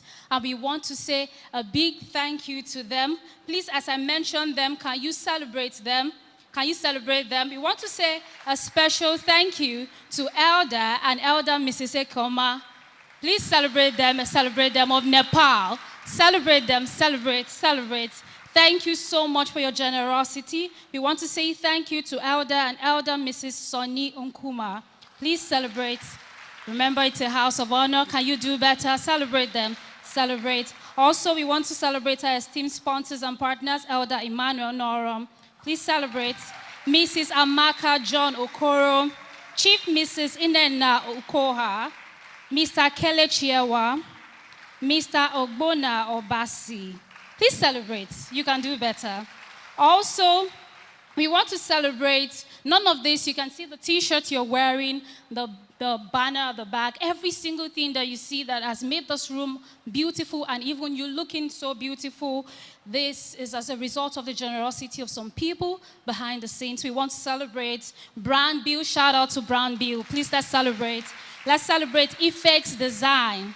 Celebrate. And we want to celebrate Oyiri Realty for making this vision look this good. We also have some other sponsors and partners, and we are going to be celebrating them in the course of the program. Up next, we have something mind-blowing. We are going to be listening to a spoken word session. We've had a session on career, and we want to just have an icebreaker. Pay attention. This is going to be an electric one. Let's make welcome Mr. Emmanuel Leke for the spoken word session. Please do better. You're welcome. Okay, praise God. Good afternoon, church. So I have a spoken word to present this afternoon. I'm very sure we are enjoying today. So even as I present, I really pray that our hearts are helped, and for everyone who is struggling in uncertainty, I pray that hope finds you in Jesus' name. Amen. You call me out upon the waters, the great unknown, where feet may fail. But I can't find you in that mystery. And in oceans deep, my faith is slippery. Because this economy shifts like sand, the markets crash, bank alerts go silent, plans I prayed over fell through without permission. And they called it uncertainty, but I called it the sea.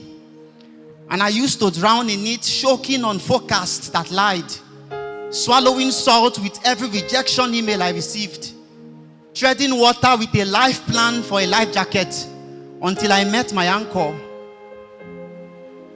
Not the business plan, not the savings account, not the investor who said maybe next quarter. My anchor is not a thing, my anchor is a who. And who doesn't shake when the world does. But these spherical words declare 2026 on an hourglass. And Happy New Year was the slang. But that was the year my boat learned to leak. Revenue was the tide, and that tide went out. Clients ghosted, deals fell through like wet paper. I started building on projection, then the projection laughed in my face. But then little did I know that rejection was an introduction. Rejection was my first investor. And even before I pitched, the world said, no, your idea is too small and the market is crowded. Come back when you have traction. Traction? Like both my hands gripping the edge of the boat was not traction enough.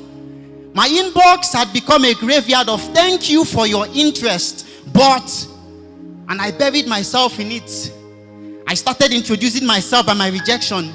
To someone I would say, hi, I'm the guy who got rejected by 14 companies. And to another I would say, hi, I'm the pitch deck who never got past like 3. But no one tells you that no was just redirection with a bad PR team. Nobody tells you that the doors that slammed was God changing the locks on rooms that would have killed you. So I thought rejection meant I wasn't chosen. But turns out it meant I was being kept.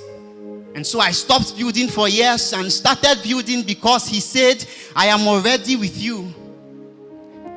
And thereafter came failure. My silent co-founder with a 50% equity in my piece, which was supposed to be beyond all human understanding. But failure wasn't human. Failure didn't knock.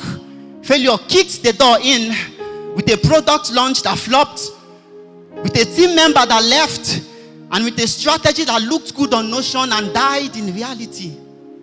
I failed so loud, my pride finally heard it. I testified that I failed in public, so my ego learned to whisper.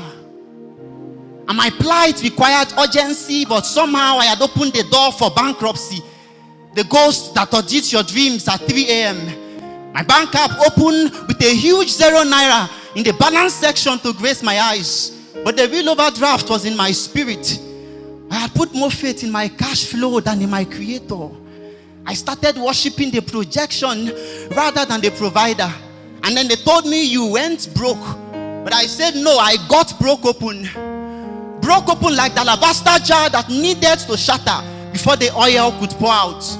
Broke open like the seed that needed to die in the dirt before it could become a tree. I learned wealth doesn't crash, but wealth isn't money. Money crashes, markets crash, plans fail. But I appreciate the weight of his glory because it is glowing, it doesn't depreciate. And I had tied my piece to my profit margin, and every red line on Excel sent water into my lungs. I was profitable on paper, but I was drowning in person. But in the midst of that storm, I heard something the markets couldn't say. My grace abounds in deepest waters. My outstretched arm will be your guide. Where feet may fail, where feet surround you. I never failed, and I won't start now. It was a voice and not a strategy. It was a promise and not a pitch deck. It was hope that I expected, steadfast and sure. Hope, not positive thinking. I'm talking about hope, not it will get better. I'm speaking about hope, a person. So even though the uncertainties didn't disappear, even though the seas didn't go calm, even though the invoices still came, even though the no emails still came, even though the fear of failing still sat in the boat with me, but I stopped drifting. And you guessed it right, because the storm moves, but the anchor doesn't. And my anchor is not my business plan. My anchor is Christ. And Christ doesn't shake when the world does. And so I was interviewed about the rejections I faced because of what I had professed. And I said rejection was just God closing the doors so that I would stop knocking on wood and start knocking on heaven. And I said about failure that was his tuition, and I am coming out with a degree in dependence. And when I was asked about bankruptcy, I said that was God ridding me of the delusion that I was ever in control. So the sea rages, let it. I am not unmoved, I am anchored. And you may be wondering what thriving looks like when Nigeria is so uncertain. Now I will tell you something, hear me. Thriving doesn't mean the storm stopped. Thriving means I am not sinking. I still check my bank apps, but I don't worship it.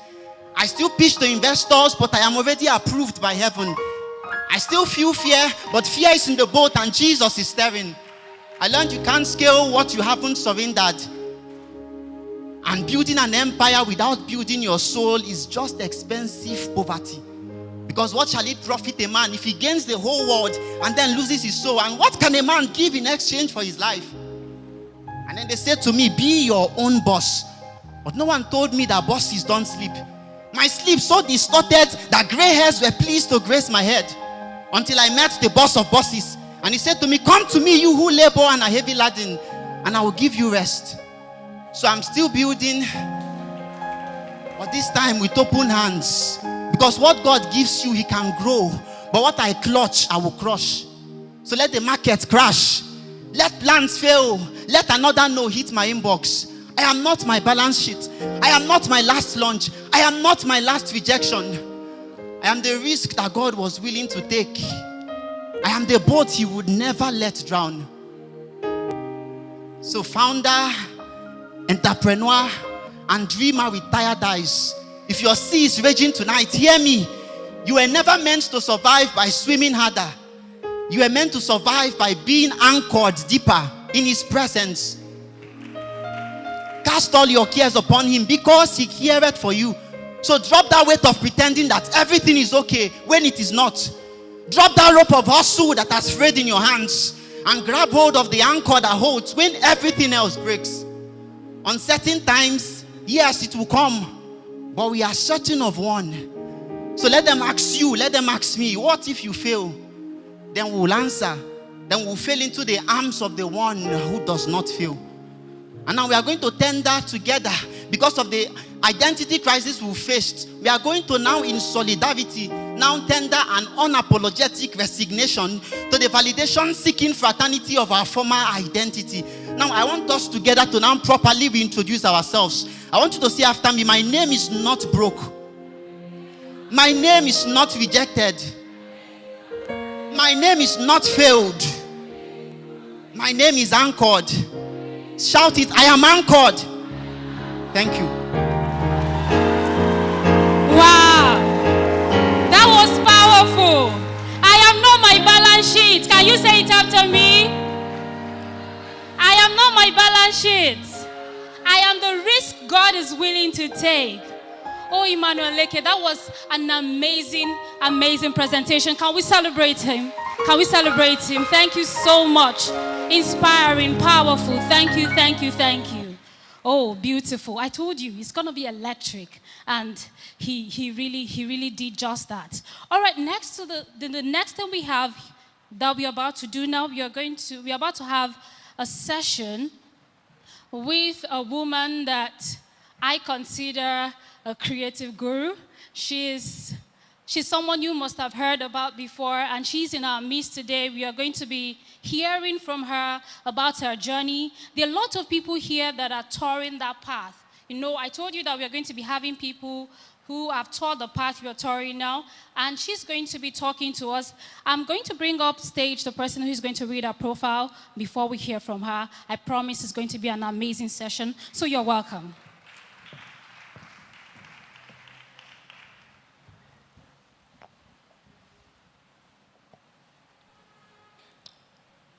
Ezinne Zara is a writer, digital creator, creative storyteller, and whose work is rooted in faith, truth, and cultural reflection.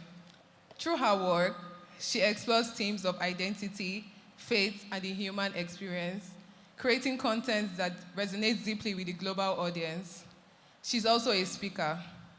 She's a speaker who engages audiences across Africa and the diaspora, sharing on the importance of intentional living through Christ. I'm not hearing anybody clap. Ladies and gentlemen, with a warm round of applause and a standing ovation, a warm round of applause and a standing ovation. Join me as I welcome Ezinne Zara.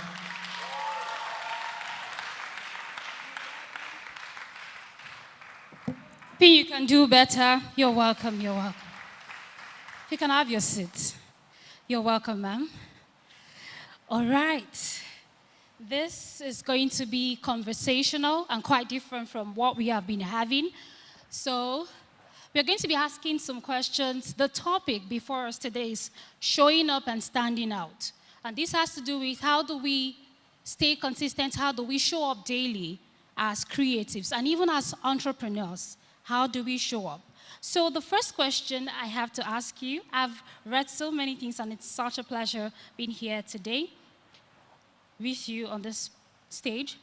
The first question is, today you have a thriving community across platforms, YouTube, Instagram, everywhere. Looking back, what was the moment? Because I know you started as Orange Writer. Yes, so what was the moment you stopped writing for yourself and started showing up for an audience? And how did that shift change everything for you? Hello, everyone. My name is Ezinne. I'm very happy to be here. Thank you for having me. I am a digital creative, and I primarily prefer to be addressed as a writer. So that is probably the reason why you're asking me about writing to start with. So I think on some level, as a child growing up, I had a sense that my life would lead me to stand in front of people. So I think I've always written with an audience in mind, even from the beginning. I started writing around the age of 5. Wow. So from when I could spell, I started writing. So it was mostly just clipping pieces of paper together, writing funny stories, because I do consider myself a very funny person. And I wanted to make the audience laugh. Like, that's what I was aiming for. But when I gave my life to Jesus Christ and I became a Christian, by the way, a lot of what I would say will involve me talking about my relationship with Jesus Christ. Not because we are in a church, but because that is truly how I have been able to grow and thrive in this creative industry. So when I gave my life to Jesus Christ, he started to show me that my writing could have a deeper purpose. I could use it to help people. And so it shifted from what do I want to make people feel to what does God want me to say, and then what do people need out of what God wants me to say. So yeah, and that shift for me came from doing my Bible Diary blog. Like you said, I had a handle called Orange Writer, and I started doing my Bible Diary blog, basically just sharing things that I was learning in real time. I think I was blogging every day, posting every day. And so that was really when the audience, people started to come to listen. So yeah. Okay, that's awesome. Thank you so much. And that leads me to ask that it seems you found out early, quite early enough, what you wanted to do. For someone who is not even sure of their path, their purpose, how do they find that out? How do they start out? That's the question. What would you say to them? Okay, so I'm not sure what describes early. You said I found it early. Okay, all right. So I don't know, from what you said, you said you knew that you wanted to write from. You knew that you liked writing. I don't think it's so much knowing. I think also sometimes we overcomplicate things. Okay. I really just do what I'm good at. I don't think I'm sitting down and thinking like, oh, I want to be a writer. It's just something I enjoy doing, so I'm going to do it. And I think because I just want to do everything that I do excellently, it seems to gain traction. So for anyone who is also just wondering like what is their own thing, I would say observation, right? So looking at yourself, observation, reflection, right? What is the one thing that you're really good at? What does everyone keep coming to you for? What do your family and friends keep saying, no one can do this better than this person? For me, even in primary school, that was storytelling. I loved to gather my classmates around and always tell them stories, and I will make up stories on the spot. And then my parents would come and pick me up. And my report card was always, she's an intelligent girl, but she talks too much, right? So I already kind of knew that this is what I wanted to do. I know who I am. So it's spending time with yourself. I think we're always distracted, especially now with social media. We're not willing to spend time to sit down and say, okay, who am I? What am I good at? What is that thing that people have always praised me for? And there's experimentation as well, which is really just trying different things and seeing the thing that speaks to you the most. So when I started doing YouTube, I did not know anything about being a creator on YouTube. But from putting myself in that space, I kept growing and the opportunities for what I could do kept expanding. And then the last thing for me was obedience to God, right? My relationship with God is the anchor for every single thing that I do. So God gives me an instruction on something to do, I obey, and then the next thing comes after that. So. All right, so observation, sitting with yourself, and also obedience to God, those are the things. I hope you're taking notes. Are we together? All right. So the next thing is, in this present day, we see a lot of people, probably because of a video goes viral, and suddenly they don't know what to do with that influence, that virality, and they become something else. So what is the danger of influence without identity? Because sometimes it's that people don't know who they are before they go viral. They don't know who they are outside of influence. So what is the danger of influence without identity, and how do we build identity before we gain that influence as creatives? Okay, I think it's what we've kind of already discussed, which is basically spending time with yourself to know who exactly you are. I think the times that we've seen people go viral without having a strong sense of self, what then happens is that the virality or the eyes or the audience now becomes a source of pressure, sorry. In my own case, when I've had videos that have gone out, okay, let me not even go that far. When I first started, when I was doing the Bible Diary blog, I remember someone came to meet me. Now, what I'm about to say might sound funny, but you need to understand that this is 2017. I was in the university, and the most popular creator/influencer at that time was Linda Ikeji, right? Yes, it might sound funny now, but she was the one. And I remember even then she had bought a house in Banana Island for, I think, 300 million, and then it was such news at that time, 300 million naira for a house. Now, I don't even think you can get a parking lot in Banana Island for that price, but that's by the way. So at this time, I started blogging because that was what everyone was doing. Everyone just had blogs where you write your piece, and then people will read your piece and then start getting to know you from your blog. And so I started doing Bible Diary because God had asked me to. He had said, oh, I want you to share about the struggles that you're facing on your Christian journey so that other people will be encouraged on their own journey. And someone from my class came to meet me. He was getting into media at that time, and he told me, like, look, I just want to advise you. This thing that you're doing is not going to get anywhere. Right now, what is popular, what is doing well is what Linda Ikeji is doing. So you need to be going around campus looking for what the latest news is and blogging about it. That's what will keep people interested. But I knew who had called me. I knew what God had said to me. And most importantly, I knew who I was, right? I'm not the kind of person to go around hunting for gossip. Quite frankly, I don't care. I'm very much a minding my business type of person. So I thanked him very much for his advice, and I continued to do what I knew I was good at. And eventually that paid off, right? Now, when you become popular, famous, let's say you post a video of yourself dancing on TikTok and it gets 1 million views, people are immediately going to start suggesting to you the things that they think you should do. For instance, there's this woman that got popular from doing bonjour on TikTok. How many people saw that video of that woman? Yeah. Watch the sun is about to hit me. Yeah, bonjour or whatever. After a while, it got tiring, right? It's like, we kind of get the point. And she kept doing it in Italy, in New York. It's like, it's now boring. So now her audience is trying to tell her, like, try and do something else, right? But she's like, no, you see this bonjour hill? We're going to die on it. Wow. Now, whether that is for good or for bad, she has a very strong sense of what she wants to do. And I think that is very important if you are going into content creation, because people will try to tell you what is going to work, what you should do, and you need to have a vision of who you are and where it is that you're going. So, yeah. Ooh, okay. Find what you want to do and stay there. Now, this brings me to the next question. We always talk about, you've said, find what you want to do and stay there. But what happens when you stay there for years, you've been there for years, you've been consistent, and maybe that's your means of income or your source of income. And people frown when it's the point to hand over the invoice to them. They are not willing to pay for what you have to offer. How do we move from just being talented, knowing what to do, and positioning yourself strategically? Okay, so I'm going to say that social media should not be your source of income. Get your day job and keep it, right? Because it fluctuates so much. You can make 50,000 naira in January and make 5 million naira in February. That is not a sustainable way to plan your business or your life, right? Until you get to a point where, let's say, social media is able to completely and totally cover all of your expenses without you even blinking, then you can make it a full-time job. So I'm going to start there first. Because if you make social media a full-time job, you're going to put a lot of pressure on your creative process.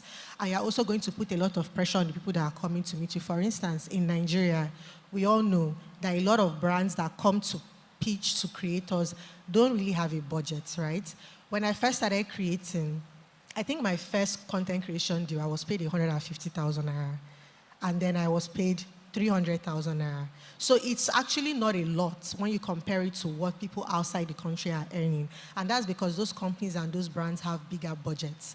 So and I made this mistake because by the time foreign brands started approaching me, I started having the same standards for Nigerian brands that I was having for foreign brands. In my mind, if this brand can pay me $2,000 for a 60-second ad, why are you coming to tell me that your budget is 250K? I don't care, right?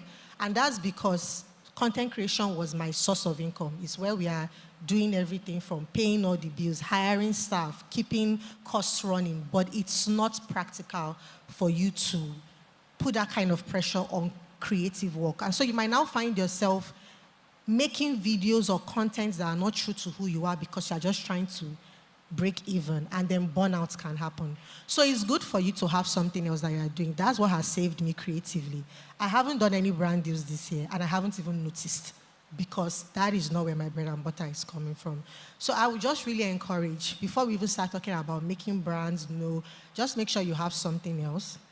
And then when you do, at the end of the day, recognize that, okay, people might not be able to pay you here what you're actually worth, but what are you not willing to go lower than? That is, you are the only person that can set, a price on what that is. And once you do that and you're okay with it, you can proceed. All right. Thank you so much for that. I want to ask a question. You mentioned something briefly about burnout, which is something not only creatives, entrepreneurs, career people experience this burnout. And I remember you wrote something about a Substack article, Please Rest. And you mentioned there how you realized that it got to a point where you had to step back and just relax. So what would you say to people, especially high performers? How do they know when they are running on a long track and they need to come back and rest? And how do they learn to rest without feeling like they're wasting away? That's really good. I am a high performer. And I would say,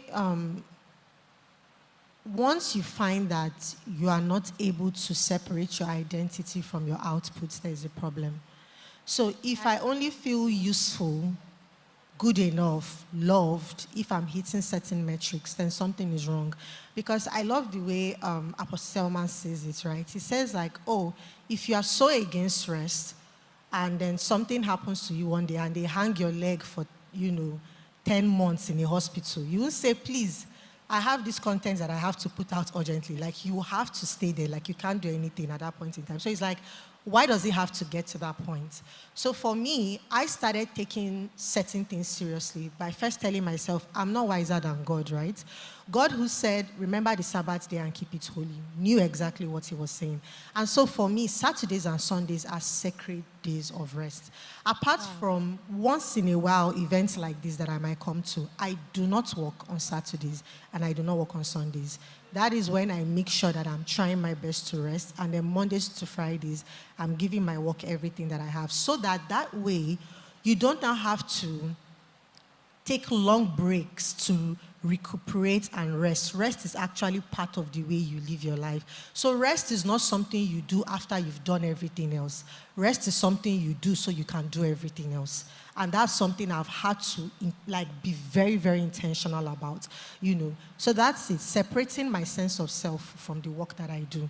I'm already great, I'm good, I know that I'm hardworking, because sometimes there's that voice that is telling you, again, this is not for lazy people, please. This is for people that are already, working really hard and tearing themselves apart. There's a voice that keeps telling you no matter what you do, it's not enough. You have to find a way to silence that voice. And for me, it's saying, I'm already chosen, I'm already loved, I'm great, I know where I'm going to, I work hard, and I need to rest. So, yeah. Oh, that's amazing. I'm a 10 over 10 before I do anything. Can you say it? Are you not? Oh, yeah, now. Remember, we are celebrating ourselves. I'm a 10 over 10 before I do anything. So I'm so glad you mentioned separating our output from our identity, because a lot of people feel like I have to prove to people constantly that I'm great. I have to prove to people constantly that I'm creative. And that can, in fact, for writers, it comes in form of writer's block. And they almost cannot do anything. I don't believe in writer's block, by the way. What did you say? I don't believe in writer's block. It doesn't exist. Okay. What did you call it? It's a myth. It's a myth. It doesn't exist. Oh, really? Right? I used to think I was having writer's block when I'm writing, and it's very difficult for me. And then I realized that I'm actually not having writer's block. I'm just obsessing over defined details and wanting the story to be perfect. And so you just write whatever it is that is coming to your mind, and then you just see that it's flowing. There's actually no writer's block. Oh. Okay, all right. The next question, I believe I'll be speaking for many people when I say that. We always say, show up, show up. How do we handle pressure? Family pressure. There are many people that want to create, and even your family does not understand the idea of, oh, I'm a content. What are you doing? Why are you standing in front of the camera? I know so many people that their family or their parents, not because they don't like them, they love them, but they don't understand how they constantly need to be at conferences, how they constantly need to stand in front of camera doing nothing to them. How do you handle not having the gadgets that you need? How do you handle the whole balance? You are a 9-to-5 worker, you are a creator, you're creative. How do you juggle that together? I believe that there was a phase in your life you experienced some of these things. How did you navigate it?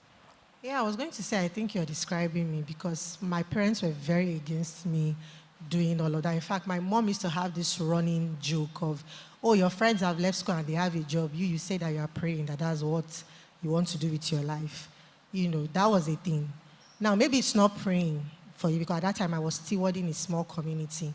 Maybe it's content creation. One thing you have to learn, especially as a young person growing up, I remember seeing a TikTok that made me laugh, but the person was saying, a little bit of rebellion is good for your relationship with your African parents. Now, we're obviously in a church setting. We're not asking you to be dishonorable to your parents, but we're also asking you to get comfortable with their disappointments. That was something that I had to settle within myself.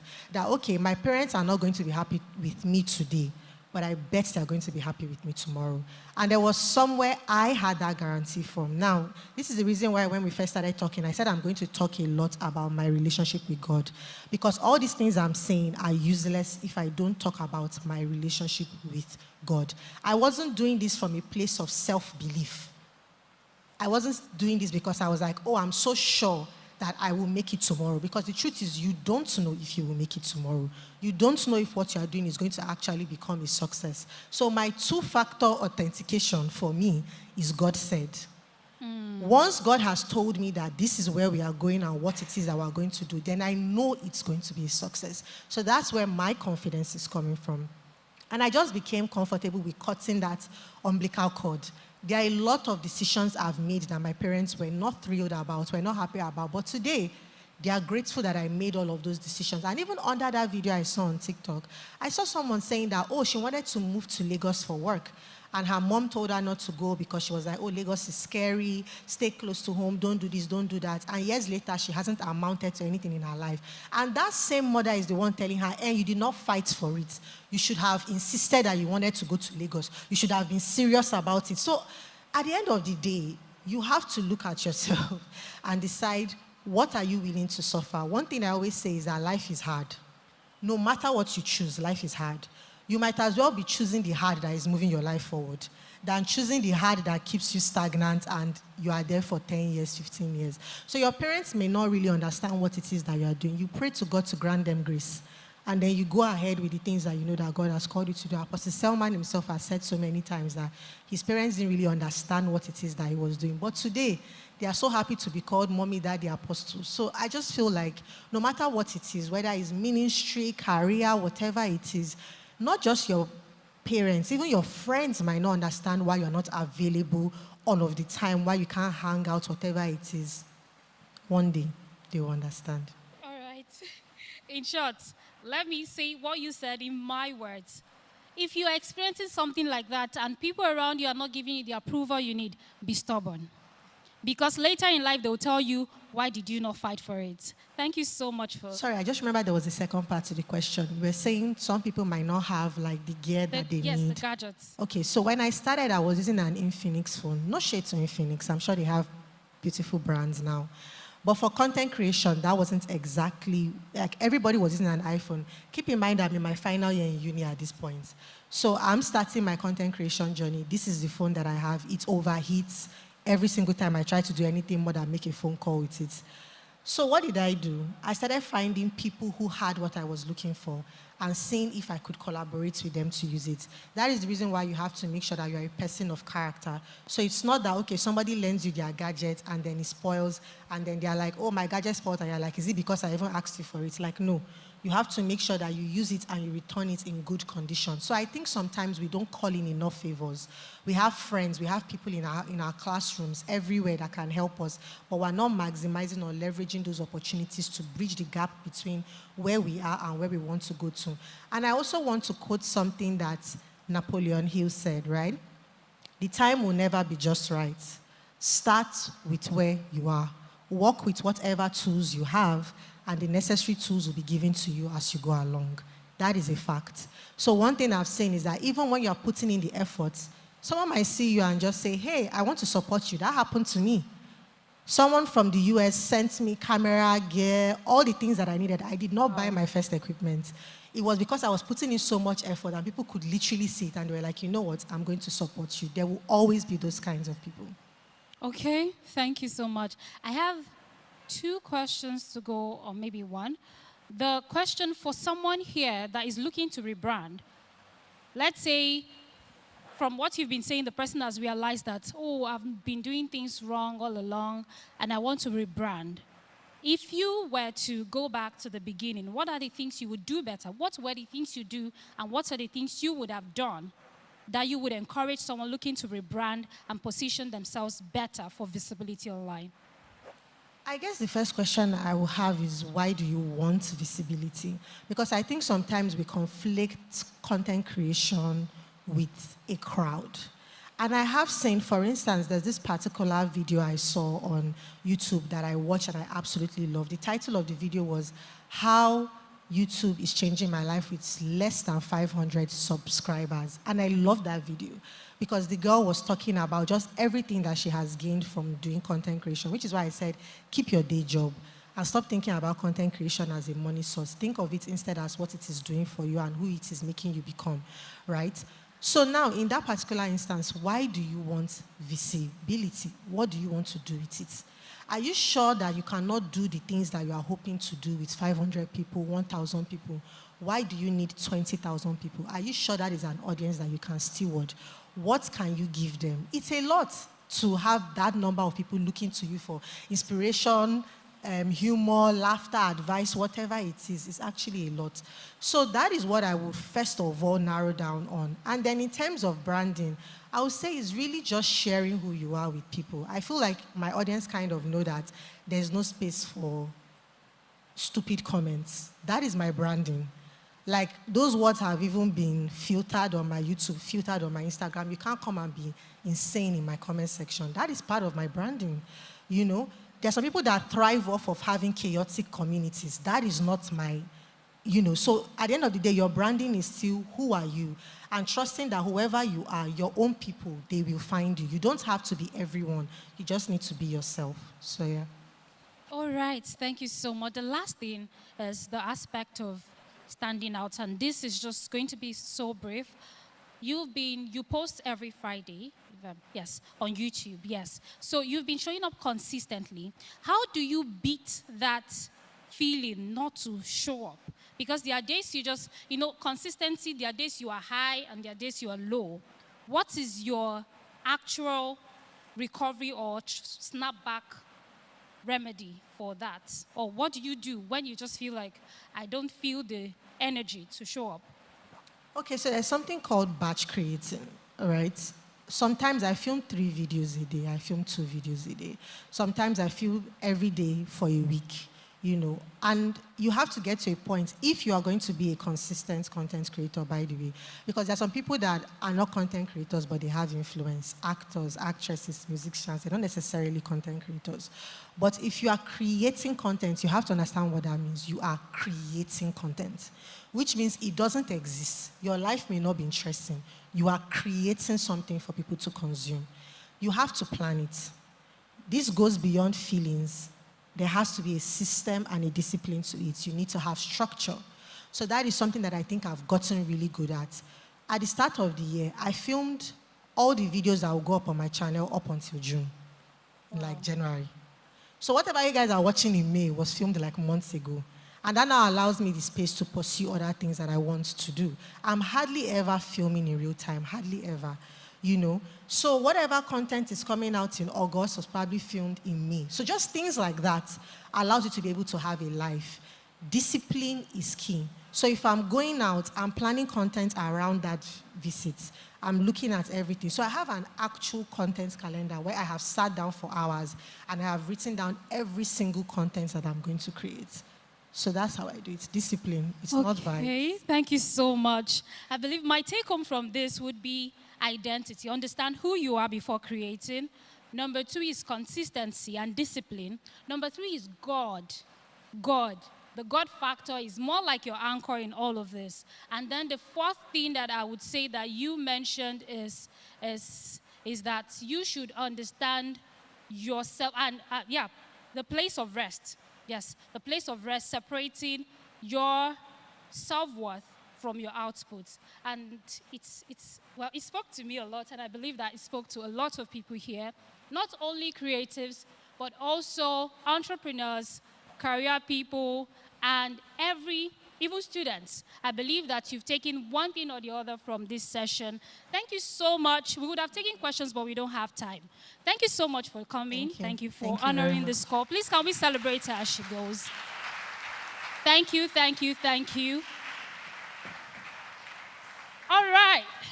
It's been another insightful session. And before we move on to the next thing, we are going to be enjoying a sax performance. Are we not excited to hear that?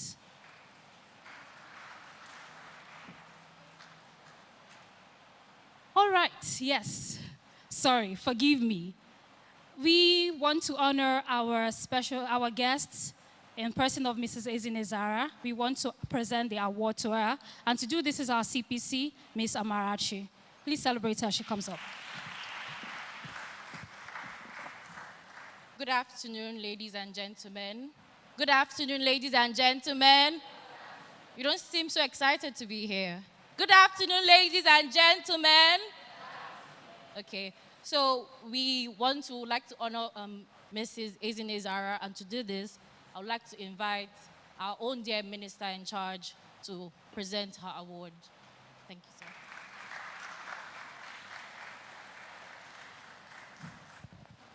Praise the Lord. Please, let's celebrate our guests once again for the thought-provoking statements you have made. One of the things you made that gladdened my heart is, one, that the God factor, because anything without God cannot stand and it cannot have a lasting value. And the second thing you have said here is discipline as the key word. That means you have been a proactive person.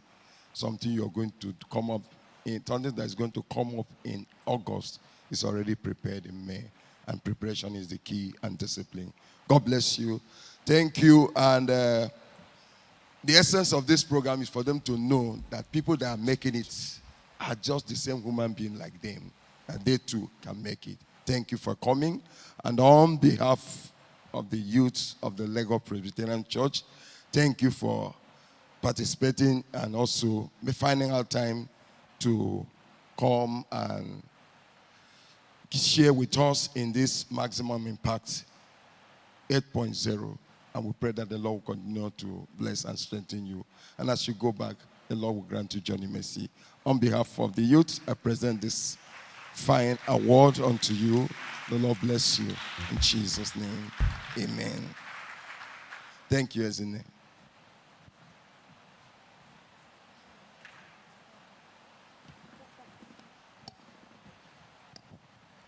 Are we excited in the building this afternoon? Oh my God. Are we excited to be here this afternoon? Okay, we're going to do something very quickly before we call on our next speaker. When I say maximum impact, you say thriving in uncertain times. And then together we say stay anchored. Did we get that? When I say maximum impact, we say, and then together we say stay anchored. Maximum impact. Stay anchored. That was like a 1/10. Can we raise it to a 5? Can we raise it to a 5? Maximum impact. 2.5/10. Maximum impact. All right. We have been blessed, by the presence of Mrs. Ezinne Zara. One of the things I took out from her session was rest is not something you do after you've done everything else. Rest is something you do so that you can do everything else. We celebrate you, ma'am. And to grace the podium right now is somebody, a CEO and co-founder of Piggy Vest, the one we used to save our wedding and marriage, house rent and all of that, is in the building and is going to be speaking to us about ideas to income.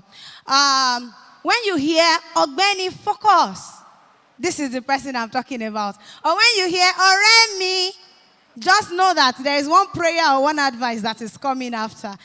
To read his citation, I have somebody here who would be reading his citation as we bring him to the stage. Can we appreciate her, please?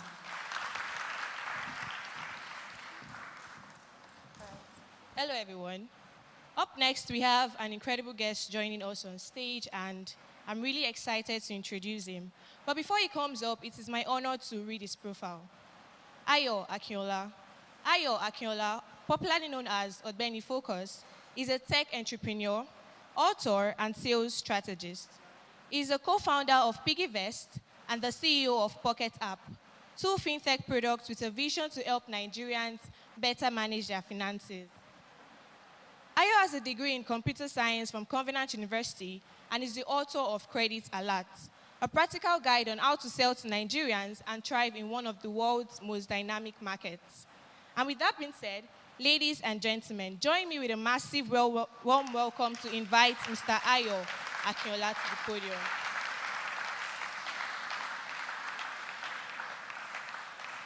Thank you very much.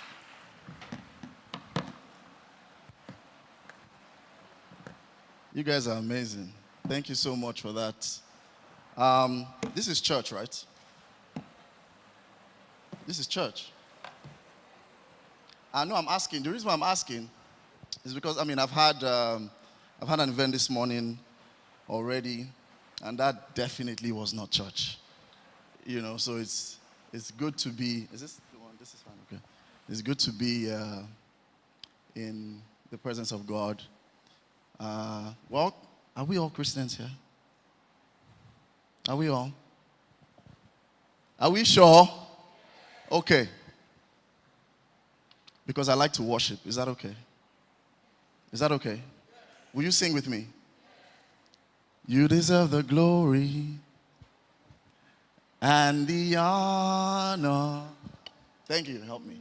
Lord, we lift our hands in.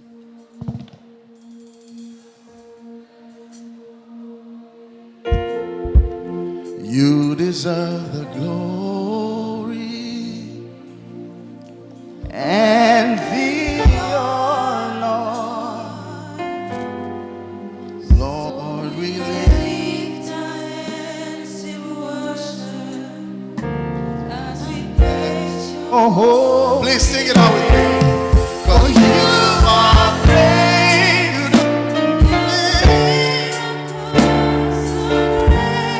There is none. one else like you. There is no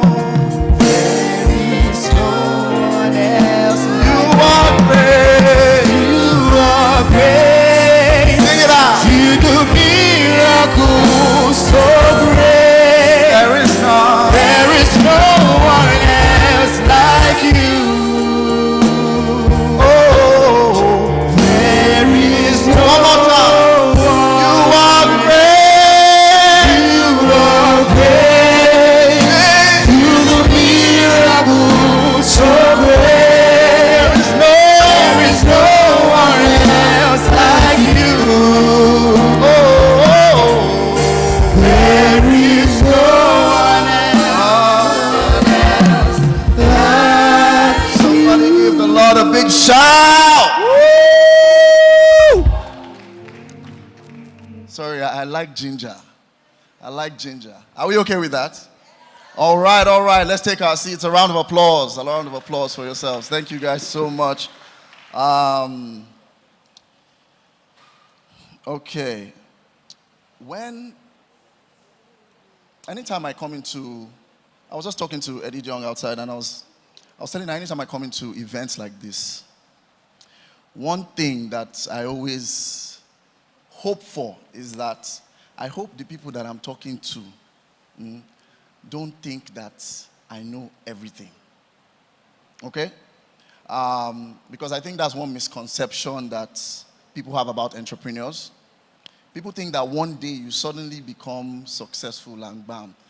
Everything that you decide, every information that you give out is the best thing, is brilliant. Please, it's not like that too. Right? If my team were here, they'll tell you we all still make mistakes.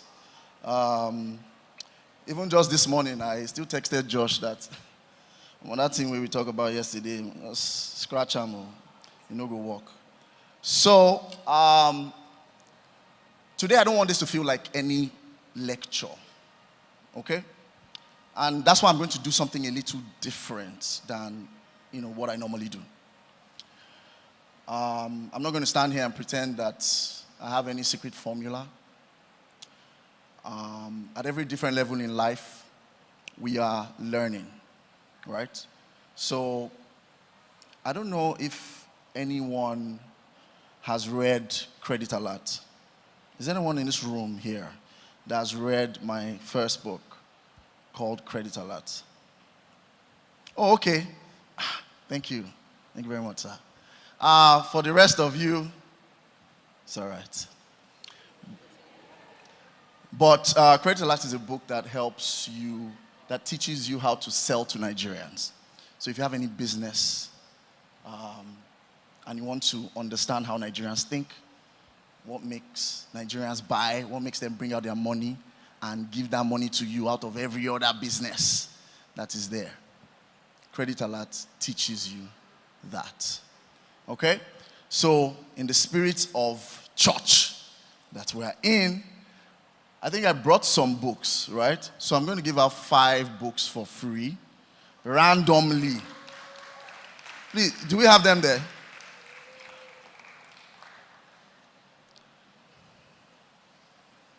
Start kabashing. Okay. Aha. So I don't know who wants one. I don't know if you guys read. All right. Spirits lead me. All right, come. No, of course. You see, you cannot do some things without faith. It has reduced. So, all right. Let's see. Give her one. Amen. Probably didn't, some people didn't pray hard this morning.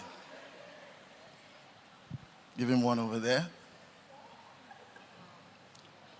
Let me move to that side. We have an older set of audience here. Yes. Where? So we have them over there. Okay. Our older All right. The spirit is moving. Aha. Let's give one.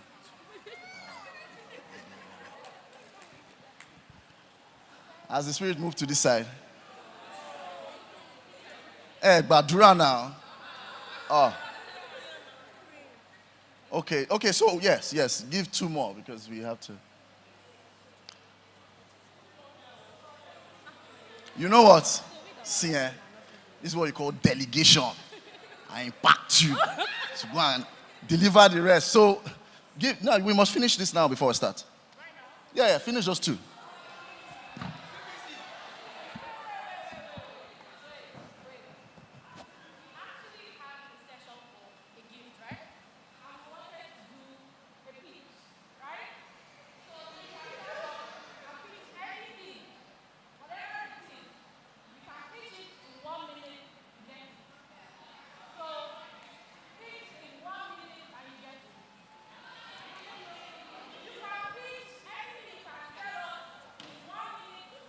Say, pitch your idea in 1 minute.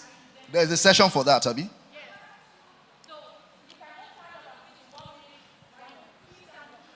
Oh, you want them to do it right now? Wow, okay. Shoot for it.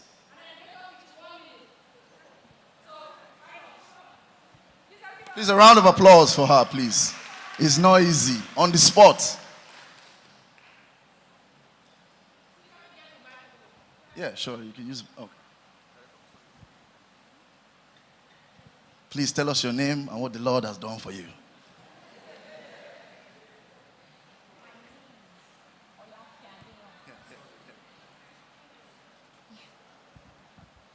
My name is Olafiadeon Mariam Feishara. We have all been blaming the leaders that the main reason why Nigeria is the way it is just because of the leaders. Nevertheless, we are the problems of our own self. We are the ones that are at fault because before the leaders get to the heights they were today, they were once nobody like us. So the values we portray at the grassroots system determines what we are going to show whenever we get to the position of leadership. So don't let us blame anyone. Let us take up the responsibility to become leaders wherever we are, irrespective of who you are. Thank you very much. But we were told to pitch a business, pitch an idea in 1 minute. What did you pitch? About Nigeria, the growth of Nigeria. You didn't say the growth of Nigeria. What was the product? What was the idea? Young voices for change. That's not okay. So what idea are you selling? What are you selling to us? How we can make Nigeria better again. Oh, you didn't tell me that. So thank you. So see, sorry, we have a politician in the house. Okay, good afternoon, everyone. I'm not as fierce as she is, so I'm just going to pitch myself, actually. I am a PR manager. I am a public relations manager. A public relations is someone that manages manages the crisis management, talent management. If you want to be an influencer, if you want to be an upcoming artist, if you want to be an artist anywhere, I can manage you. One of my great skills is the media, especially the media, because I will push you to the right audience. I will give you a good image, and you will never have a bad image. And even if you do, I will manage you, and I will manage the image to be a better image. Thank you very much. did she pitch in 1 minute? So were you convinced that she can manage you? Are you convinced that she can manage you? So they are not convinced. You have 1 minute. Good morning, how many of us budget here? Our monthly, how many of us budget? well, not much like that. So what I'm pitching is a very simple idea, a budgeting app. So I've already worked on it. Me and my friend have already worked on it. So it tracks all your spendings. We also integrated it with, we're working on integrating it with your bank app. So you get all your information. You can drop your statement, your bank statement, and then you know how much you spend on what this year. You also get AI. We're also working on AI insights, subscription tracking, so you know what is stealing your money every month, YouTube, Spotify, whatever you're doing. So, yeah. Thank you very much. So will you invest in his company? What's he selling? What problem is he selling? An app for what? A budgeting app. So he should get a book. So you get a book. So 1 minute. All right, so my name is Joseph, and I have an application that I'm working on. It's called Stock Pilot. So I know that a lot of people here are businesswomen and businessmen, and then we all have businesses that we handle. So, and then when people text you on WhatsApp, you might not see these messages on time. So because you don't see these messages, you end up losing a business. So I have Stock Pilot is an application that integrates into your WhatsApp. It's like a bot in WhatsApp that when people text you, they basically have a view of everything you have available at the moment. And then you don't need to reply them. The bot already replies. There's an integration with Claude. I don't know if you guys know Claude. It's an AI engine that people use now. So it's integrated with Claude to give you responses based on what you've imputed in the database. So as a businesswoman, as a businessman, you just have to, log on to the dashboard. The dashboard is different from the WhatsApp itself. So you log on to the dashboard, you create your products. After creation of products, you just sleep, and then the bot replies for you, creates a payment link for people to pay. When they make the payments, it then sends you a mail. And then you have to, the dispatch picks it up from you, and then all they have to do is you just have to make confirm payments, that's all. I can see you already clapping, so does it deserve a book? Thank you. Thank you very much. A round of applause for yourselves, man. That was amazing. That was amazing. I didn't expect that to happen. And the fact that we're talking about ideas to income, that was good to see. So, let's get back to it so that we can, I won't take too much of your time. This topic, ideas to income, fits right into another book that I'm writing. So it was perfect. So I said, okay, I'm going to do something a little bit different, right? I'm going to give you guys the excerpts of this new book, right? I'm going to give you the expo so that those of you who did not support me in my first book, at least you will get this one. You don't need to support me in the next one. Thank you. I'll give it to you for free. So this is going to be, like a conversation. Is that okay? Can we do that? Can we do that? I need you guys to be a little bit gingered. Can we do that? All right, thank you very much. So, there's a lot of things that I can talk about with this topic. I could talk about building startups. I could talk about fintech. I could talk about fundraising. I know you guys will like that one. Money, money, money, money. But I know I don't have much time, and I've started timing myself as well. So let me tell you exactly what I hope that you leave here with today. 3 things. The first is this. I want you to completely rethink what ideas are and how you look at them. Because most people misunderstand ideas.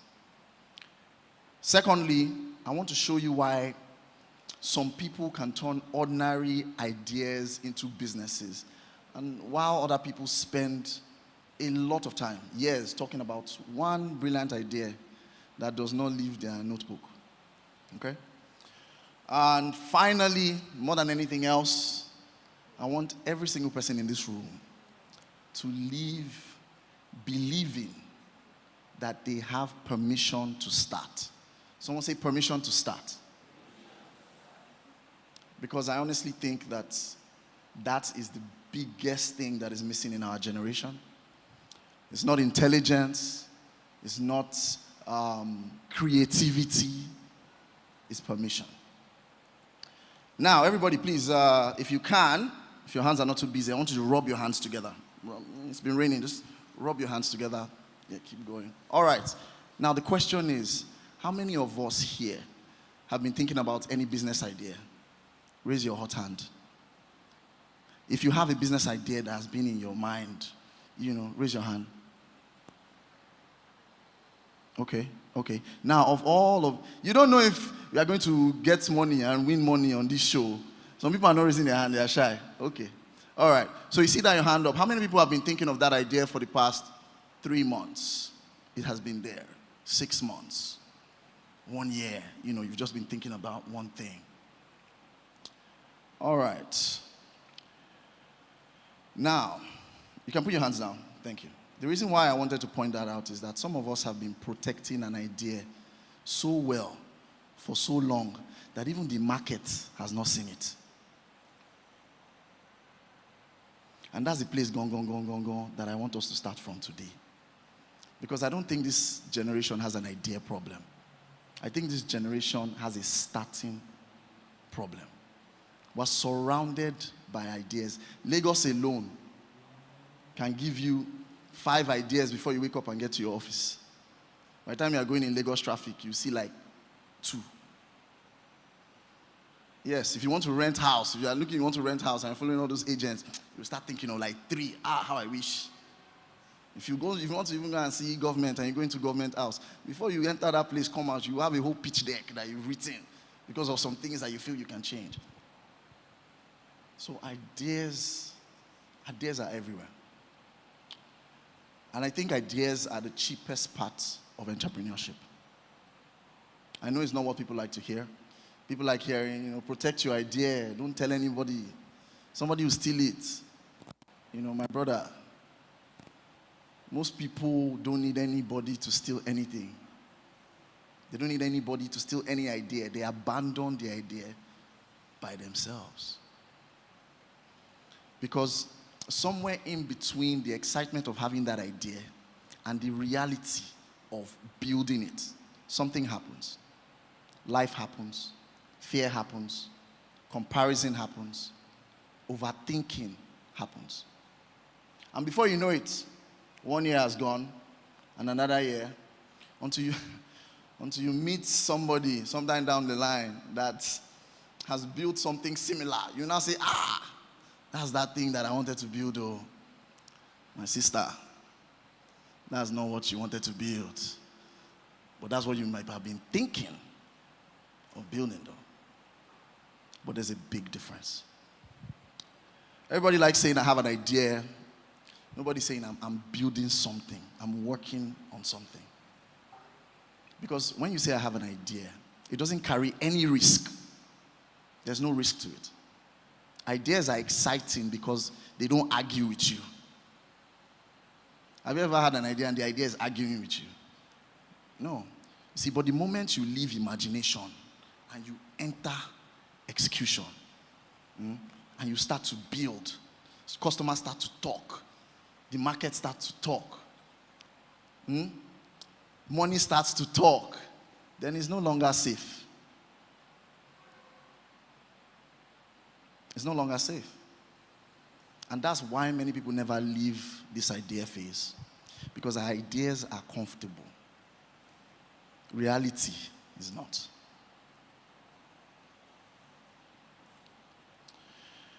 Ladies and gentlemen, I want to inform you today that ideas do not create income. Value is what creates income. Everyone say value. Value. Ideas are simply what starts the conversation. Okay? And that is the sentence I want you guys to hold on to right now as we move on. Because everything else we're going to talk about today grows from that one idea. Ideas do not create income. What creates income? What creates income? All right. So there was a time I used to think that ideas were everything. So if you had asked me years ago, what's the important part of building a business, I'll probably say the idea. Find the right idea. Protect the idea. Don't tell too many people about it, or, somebody might steal it. That thing that they used to tell, all these entrepreneurs that we used to hear back then. Guard your idea. If somebody say, I won't tell you an idea, but you have to sign an NDA.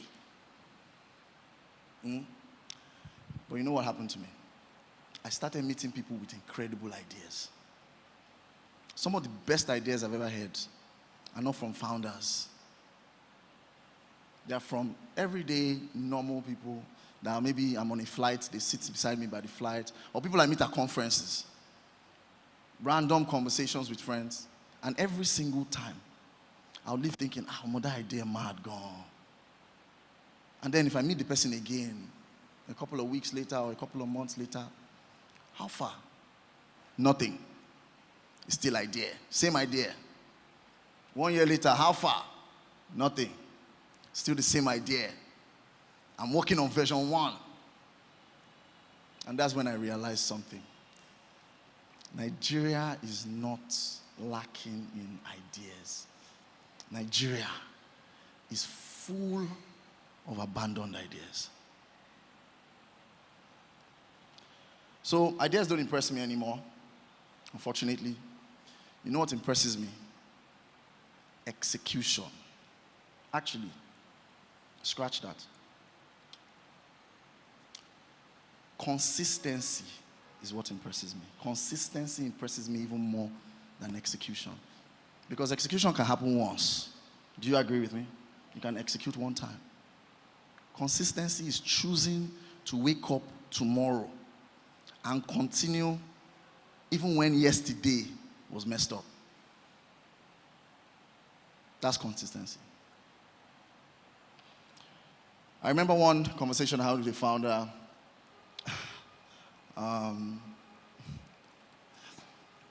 It's funny because this guy spent almost 40 minutes talking to me. There's some people that you just meet and they can really speak. Who's that babe, that politician? Where are you? Okay, that's you. Some people just come and they will just bamboozle you. Me, that I'm going somewhere, I'm just there like, really, you mean? You get, because they are so good at, talking about their ideas, and it's captivating. Even at that point, even myself, I was like, more, it'd be like I go invest in this guy. Right? And I said, how long have you been, working on this idea? He said, man, it's been like 4 years now. 4 years. So who have you shown it to? Nobody. Who has tested it? Nobody. Who has paid? Nobody. I said, my brother, you're not building a business, so you're raising a family. A whole young boy is raising like this, because it's not a business. Because you've not done anything about it. We have become experts at preparing, experts at researching, experts at planning. We can watch all the YouTube videos, listen to all the podcasts, attend 50 conferences. And don't get me wrong, there's nothing wrong with any of those things. But at some point, you self.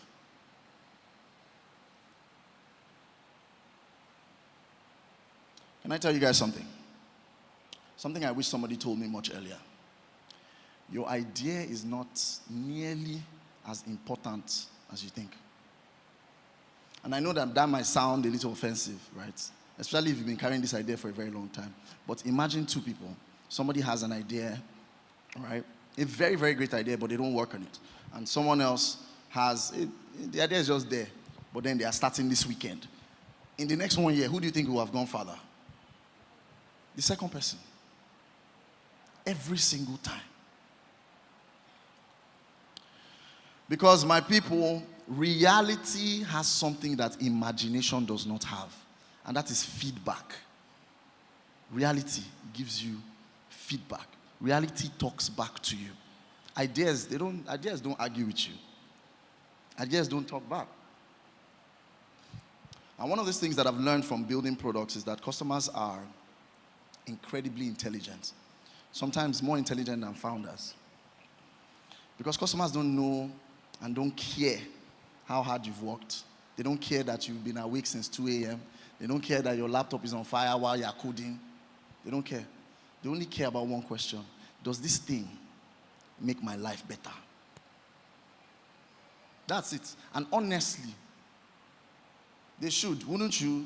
Is that not the same thing you'll be asking as well?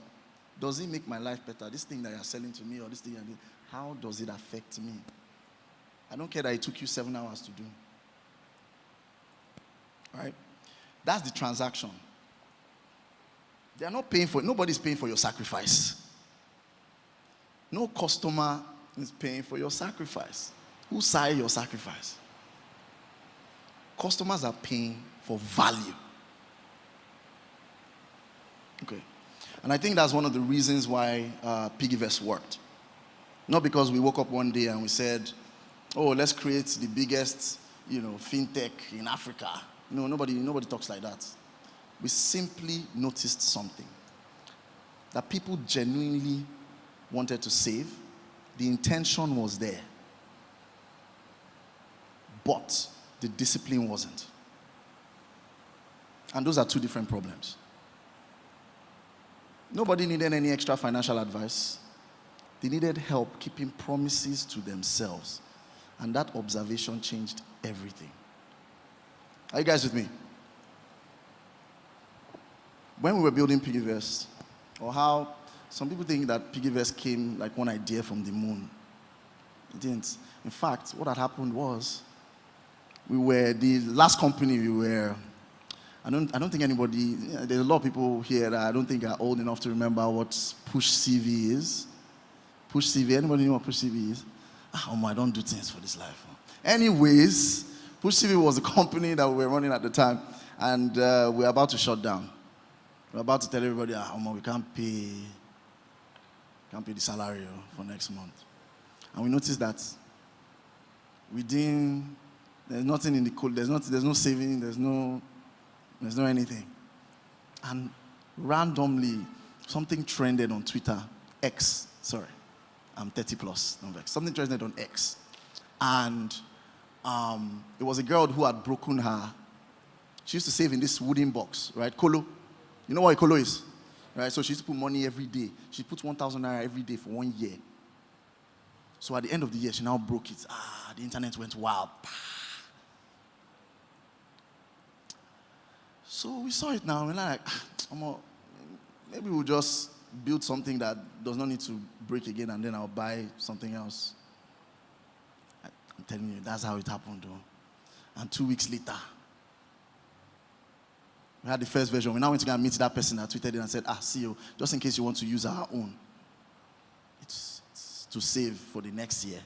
And that year, I think the year in total, we did maybe 21 million naira in savings. We just wanted to have saving us in the office and here. Then the next thing, Twitter took it up. Then the next thing, we had about 1,000 users at some point.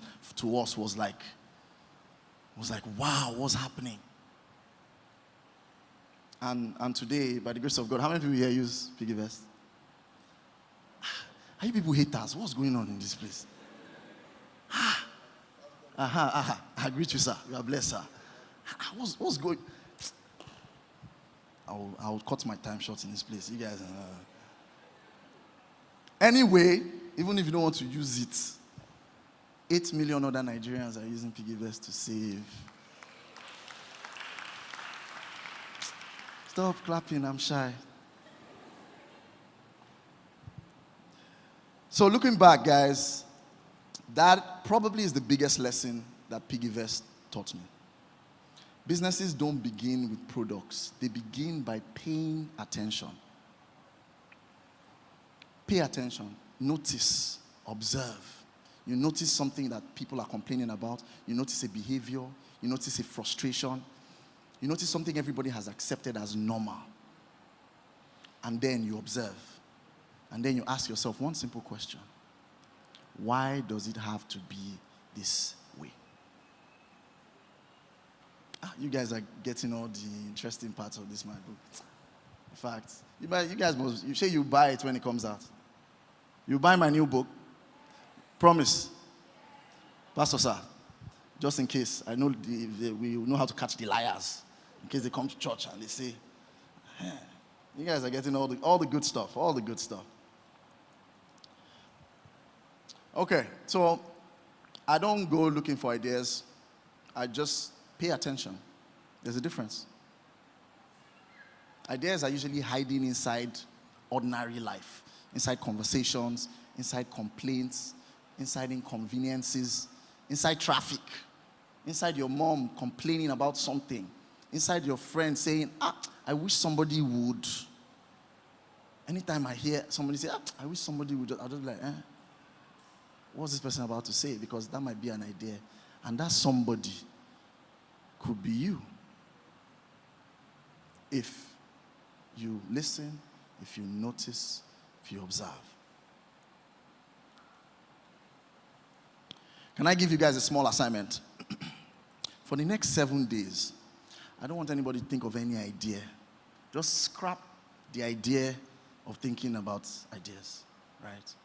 Instead, start collecting complaints. Just go around looking for complaints from your friends, from your parents, your colleagues, and then just write them down. I promise you, by the end of the week, you have more business ideas and opportunities than you know what to do with. Because opportunities, they rarely arrive looking like opportunities. Okay. So now, here's what I think many of us entrepreneurs get wrong. We fall in love with our ideas. We don't fall in love with the problem.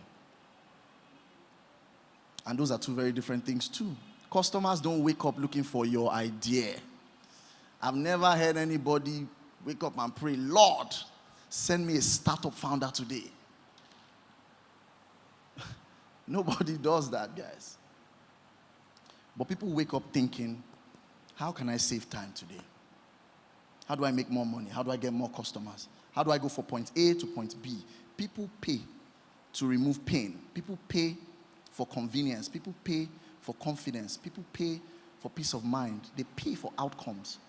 That's why I always tell people, never become obsessed with your product. Always be obsessed with the problem. Because if the problem is real enough, people will forgive many things. They'll forgive that your website is not perfect. They'll forgive that you don't even have correct logo. They'll forgive your version 1. But if the problem is not important, nothing matters. Nothing else matters. And I think that social media has made everything a little more confusing. Because today it feels like entrepreneurship has become just about aesthetics. Everybody wants to be a founder. That term, I'm a founder, tech bro, tech sis. You have a nice logo. If you do one fine office, your Instagram page is giving. You now go, the one that used to bust my head is anybody just start a product, next thing they're going to do shirts, want to do merch, do shirt and cap. Man. Okay, there's another mistake that I see many people make, especially young founders. They think that the goal is to build something that nobody has ever seen before. And I don't think that's true. I don't think that's true anymore. Some of the biggest businesses in the world were not the first. They were just better. Google was not the first search engine. Facebook was not the first social media. Netflix, they were not the first to start renting movies. The question should not be, has somebody done this before? The question should be, can I solve this problem better? Can I solve it differently? Can I solve it for a group of people that everyone else is ignoring? Sometimes the opportunity is not hiding inside a brand new idea. Sometimes the opportunity is hidden in what people are still complaining about. So for me, that's where I'll start to look. Are you guys with me? So there's another interesting part. Even after you found a real problem, even after you spotted an opportunity, most people, they still don't move. And why is that? I don't think it's because they don't know what to do. I think it's because something much deeper gets in the way. And I'm going to spend a few minutes talking about that. We're going to talk just a little bit about fear. Is that okay? Is that okay? I hope you guys are not afraid though. All right. Dum, dum, dum. All right. So the older I get, the more I believe that Africans have a fundamental problem. And it's a very dangerous problem. We have a confidence problem. It's not confidence in ourselves, but confidence in our ideas. And I think that fear has killed many more ideas than bad strategy or bad marketing or anything. And the annoying thing about fear is that it usually doesn't introduce itself as fear. It comes like wisdom. Let me think about it properly. Let me wait till I have more money. Let me raise funding. Let me study the market. And all those things sound very, very responsible. And sometimes they are. But deep down, many people are not waiting for more information. They are waiting for a version of themselves that is not afraid anymore. That's why they can't start. And that version may never come, unfortunately. Sorry, I thought I heard somebody say amen. No, I thought I heard it too. Courage, have courage. But what is courage? Ask your neighbor, what is courage? What do your neighbor say? All right, I'll tell you guys. Come on, it's all right. I've had to learn that courage is not when fear disappears. Courage is when fear is still sitting beside you like this, but we still didn't move. That's courage. Because if you wait until you're no longer afraid to start, you may never start. And that's the graveyard of many, many, many good ideas. Not that they were bad, not that people didn't need them, not that the founder was not smart. They just never made it out of the person's head. They never met the market. They never met the customer. They never got insulted by reality. And you know, when you hear insulted by reality, it sounds funny, right? But I think that is what every idea needs. Your idea needs to be tested. Your idea needs to be challenged. It needs to touch people that have real problems and real money. Because inside your head, your idea is perfect.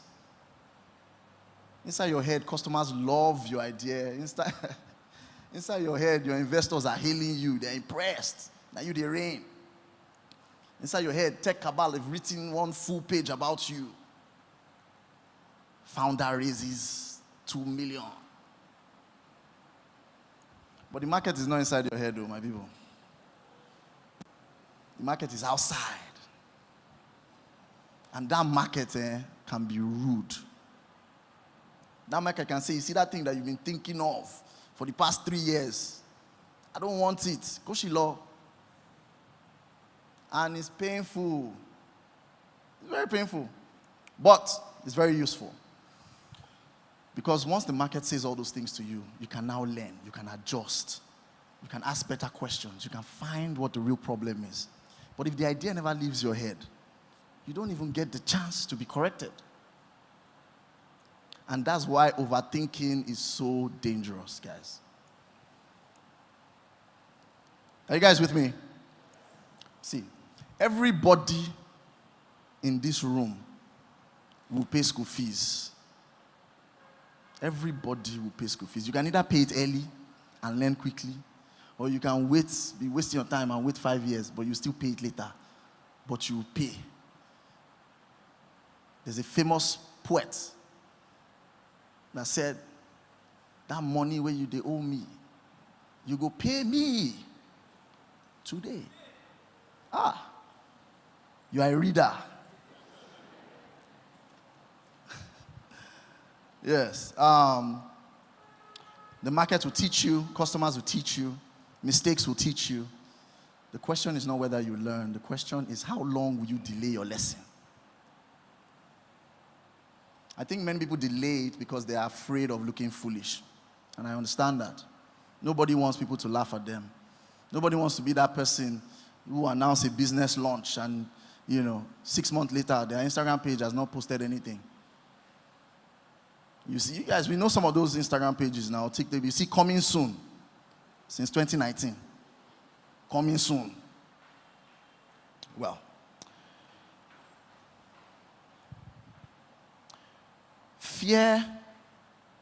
The fear of embarrassment is not enough reason to bury something that could have become meaningful.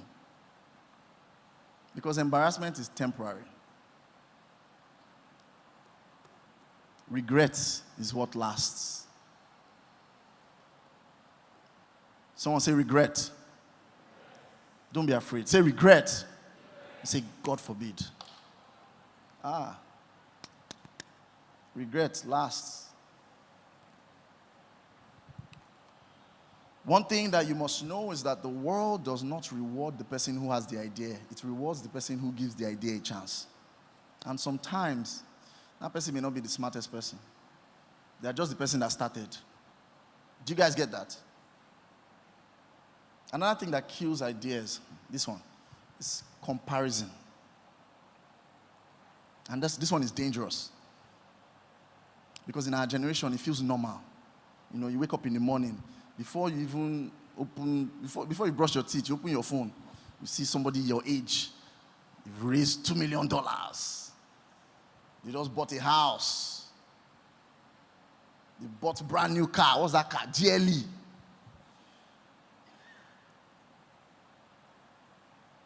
Somebody is at the airport. They will post at the airport like this. And I'll be like, God's timing. You'll now be looking at yourself. You'll be like, God, when? If you're not careful, guys, comparison can make you abandon your own lane before you even start walking. And the funny thing is that you might even be comparing wrong. You might not be comparing fairly. You are comparing your own private uncertainty with someone else's public packaging. You are comparing your chapter 2 with somebody's chapter 17. And to make matters worse, you don't even know if the book is real. Because the internet is a funny place now. Everybody's doing lifestyle. Everybody's doing lifestyle and packaging. You guys know people that do the lifestyle now. There are people that are doing lifestyle. If you don't know, now you know. You see, when you think that everybody else is ahead, you stop respecting your own process and you start rushing. And another thing you might do, you might not even rush, you might just freeze. You now say, let me not start small. People will think I'm not serious. But starting small is not a crime. You don't need the full version of your dream to start. You don't need the full version of your idea to start. You just need the smallest, honest version that can meet a real person's needs. That's how income starts. Not with the biggest version, but with the testable version, with the first customer, with the first payment. And that's why I keep coming back to the idea of starting. Because the road from idea to income is not crossed by thinking alone. It's crossed by movement, small movement, embarrassing movement, imperfect movement. And once you move, something will change. You stop guessing. The people that don't move, they are still guessing. But people that move, they are learning. A person who has not started is guessing. A person who has started is what? So yes, guys, fear is real. Comparison is real. Perfectionism is real. But none of them will teach you what the market will teach you. At some point, your idea has to leave your head and it has to enter the world. It has to meet people. It has to be tested. It has to be rejected. Then it has to be improved. And then you try and you try again.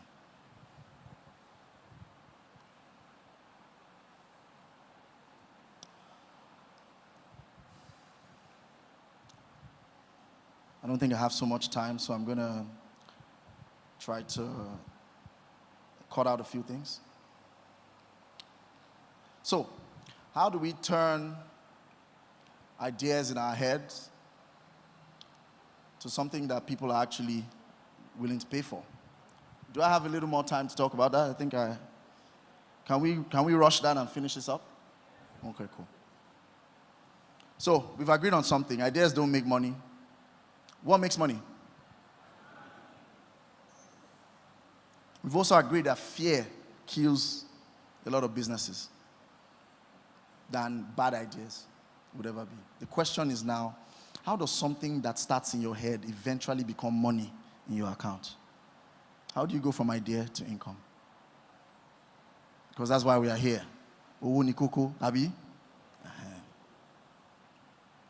I think one of the biggest mistakes we make when we talk about entrepreneurship is that we make income sound like one big event. It's like one day magically, bam, you've blown, you've made it. But that's not how life works. I actually think entrepreneurship is a series of small proofs.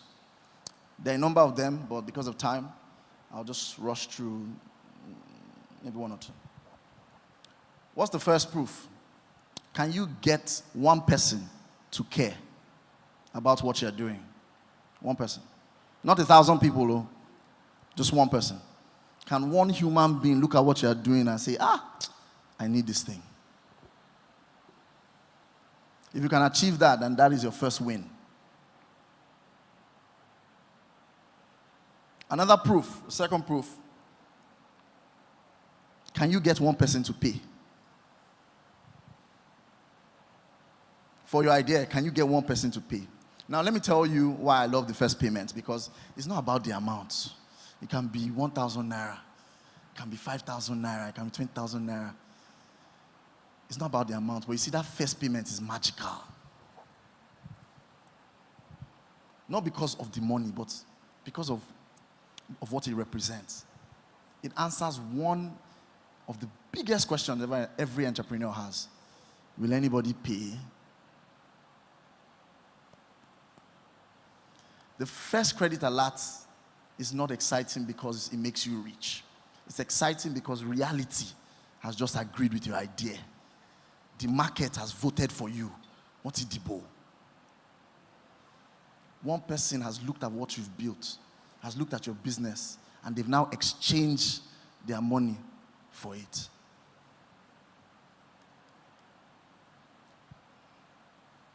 It's a completely different feeling. Because before then, everything was theory.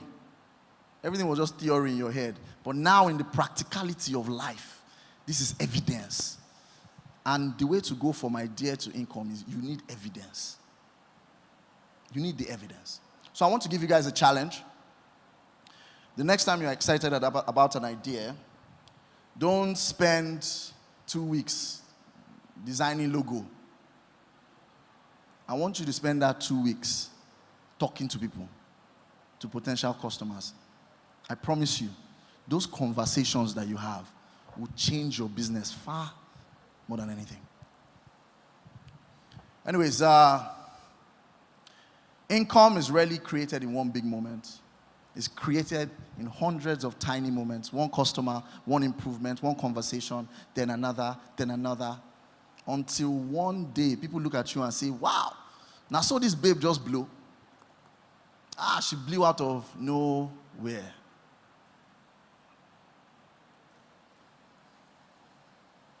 If this is all true, if this is how ideas become income, then I think there's one final responsibility all of us have, not just as entrepreneurs, not just as Nigerians, but as young Africans. And in my final few minutes, I'm going to mention it. Are you guys still with me? Give your neighbor a high five. Just quickly, give your neighbor a high five. Say, nice one, nice one. All right. You know, I've been thinking about lately, not just about entrepreneurship, not just about startups, but about our generation. And I keep asking myself one question. What if we're thinking too small about why we should build? Because I think we've reduced entrepreneurship to, how do I make money? There's nothing wrong with making money, oh, please. Me, I like money. Oh. I like money. Credit alerts is a blessing. I don't think anybody prays against money. Lord, do not let them pay.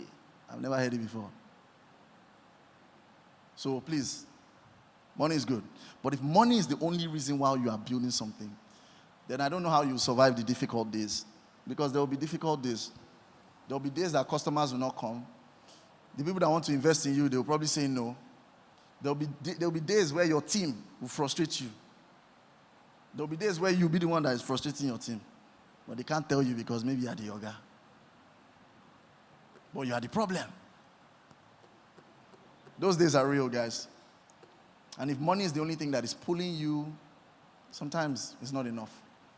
I think we need a bigger reason. And for me, that reason is impact. Someone say impact. See, when you're solving something that genuinely makes somebody's life better,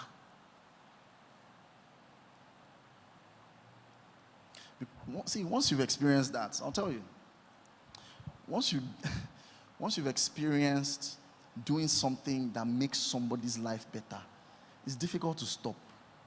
It's like an addiction. One thing that makes me very happy from the bottom of my heart, and I also remember talking to Eddie Young about it outside, is when I hear from people whose relationship with money changed because of piggy vest. You say, because of piggy vest, man, I paid my rent. Or, because of piggy vest, I bought this car. Because of piggy vest, I was able to do my wedding. I paid my school fees. And those are the things that keep me grounded, personally. The fact that every credit alert in piggy vest is somebody's future, somebody's school fees, somebody's baby shower, is somebody's house rent, is somebody's vacation money. And the fact that people can achieve that, people that didn't think that they could maybe buy a car, they come and say, I bought this car. That thing gives me so much joy. They sweet me gone. And these moments are very different, guys. Because you suddenly realize that you're not just building a business or an app. You're changing behavior. You're changing outcomes. You're changing futures. You're impacting lives. And for me, it's a privilege. It's a privilege. I think that's something that Africa desperately needs. Not more startups. We need more problem solvers. We need more builders. More people who look at broken systems and ask, why?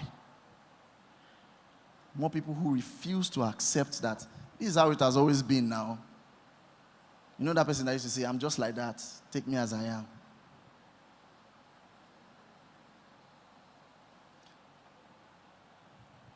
So I'm going to leave you guys with this. I honestly don't believe successful entrepreneurs became successful because they are better than everyone else.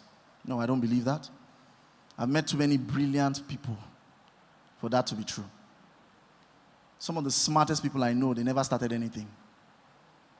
Not because they couldn't, but just because they didn't.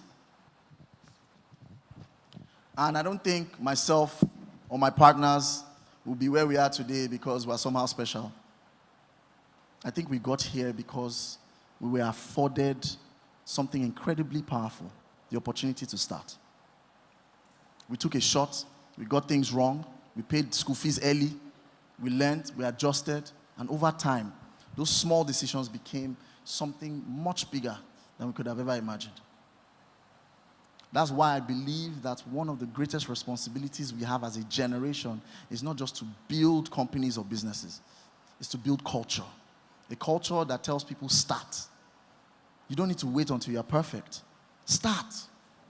Start badly. Start small. Start scrappy. Start with your version 1. Then you now fail.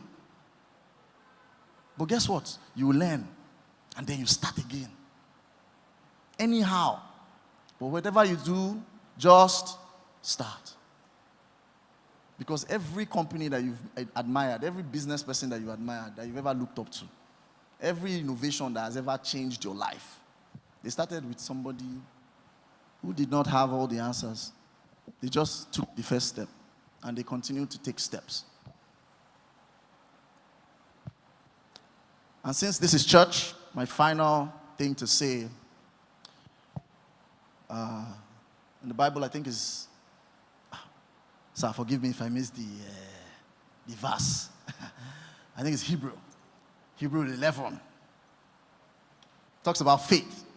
Thank you, sir. I feel good. Talks about faith.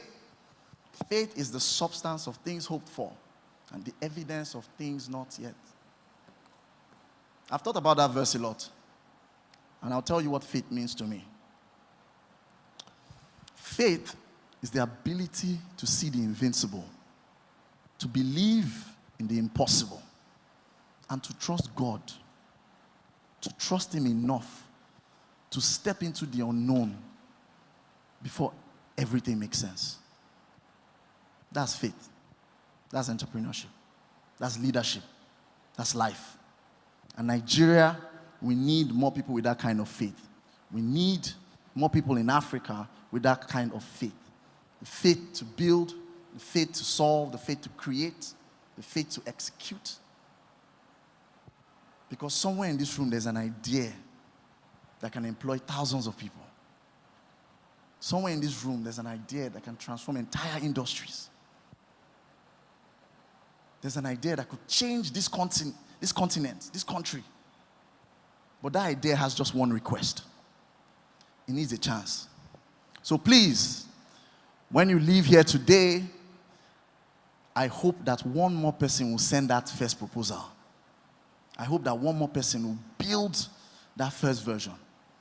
I hope that one more person will get that first customer. I hope that one more person will receive their first credit alert. And I hope that with these few words of mine, I've been able to convince you and not to confuse you. God bless you all. You guys have been amazing. Can we celebrate Mr. Ayo? Thank you so much. Thank you so much, sir. Thank you so much. very much. Somewhere in this room, there is an idea that would transform nations. Amen. You just have to give that idea a chance. I thought that was very profound. Can we celebrate him one more time? Mr. Ayo, please, can you sit for a Q&A session, please? If you have any questions from his sessions, can you raise your hand quickly? All right, please we'll start with you. Please just come forward. Please just come forward. Just 7 minutes. Maybe like a minute. Okay. All right. Okay. Good day, everyone. Thank you, Mr. Ayo, for that wonderful session. I have 2 questions, but I'll try to merge it into one. I run an interior design and cleaning service company, and I know about you, Josh, Odun, and what's his name, Chisom. I don't have that. Okay, since you called it fear, I'll call it fear. I have a problem with partnerships. Now, when we started cleaning, I was still in school in Lagos at then. It was very easy. Just go to the person's house and clean. Over time, we grew it, and we now have some companies and facilities where we deploy cleaners. Now we try to add something else into it, laundry and other services into it. I've done the costing and all that. I can't fund it alone.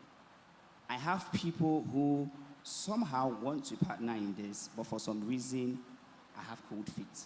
So the question is, I know somehow you people knew yourself already from university days and all that. I don't know these persons from university and all that, but how do you, when it comes to partnerships? Thank you. Okay, so again, I told you guys from the beginning that it's not like I know everything, okay? But let me tell you something that I can say to what he asked. Some people are lucky enough and blessed enough to have the right partners, to meet the right partners. You know how they used to say that, do you believe in soulmates? I don't believe that this might be controversial, but I don't believe that there is one soulmate for one person in this world. I think there are multiple soulmates for multiple people because there can be multiple matches. All that matters is time and chance. Because if you were in Australia, you won't be falling in love with Kemi because you won't know who Kemi is. If you're in Japan, it's Ching Hao. That will be your boyfriend. You could have been in Nigeria. You could have been anywhere. So, I was lucky enough to meet my partners in school. We were roommates. And when I finished school in 2011, 2012, did somebody say, Chai? I know I'm old now. Calm down. Right? And we had a shared vision. Right? And it helped us to hustle together, to drink Gary together, even when there was no money. Right? Even there was no funding, there was no... So all of us, we know where we are going together now, Abi. I'm not forming for you, you're not forming for me. So we'll sit down, we'll drink this Gary, we'll go outside, we'll wear suits. Do you get? Nobody was forming for anybody, right? And, you know, we were able to build all of that. And it kept us going because we also had shared trauma. Right? When you're doing business in Nigeria, the anxiety. Don't worry, you'll face it. You can't escape it. It's there. Do you understand? But we were able to share it. When I'm down, my guy did for me. When he's down, I did for my guy. So it was easy to say, okay, these are the people that... Don't go into partnership with anybody that you cannot get married to. Figuratively speaking, of course. Because you can't get married to a man. But that's a lifelong relationship. Somebody you are building the future with.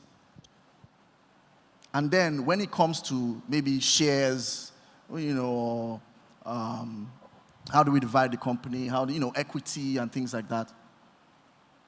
Equality is not equity. There are two different things. What do we bring to the table? What are our skill sets? Strategy also, how do we position this in a way that, okay, we still have controlling shares of the company if we're raising funds in the future?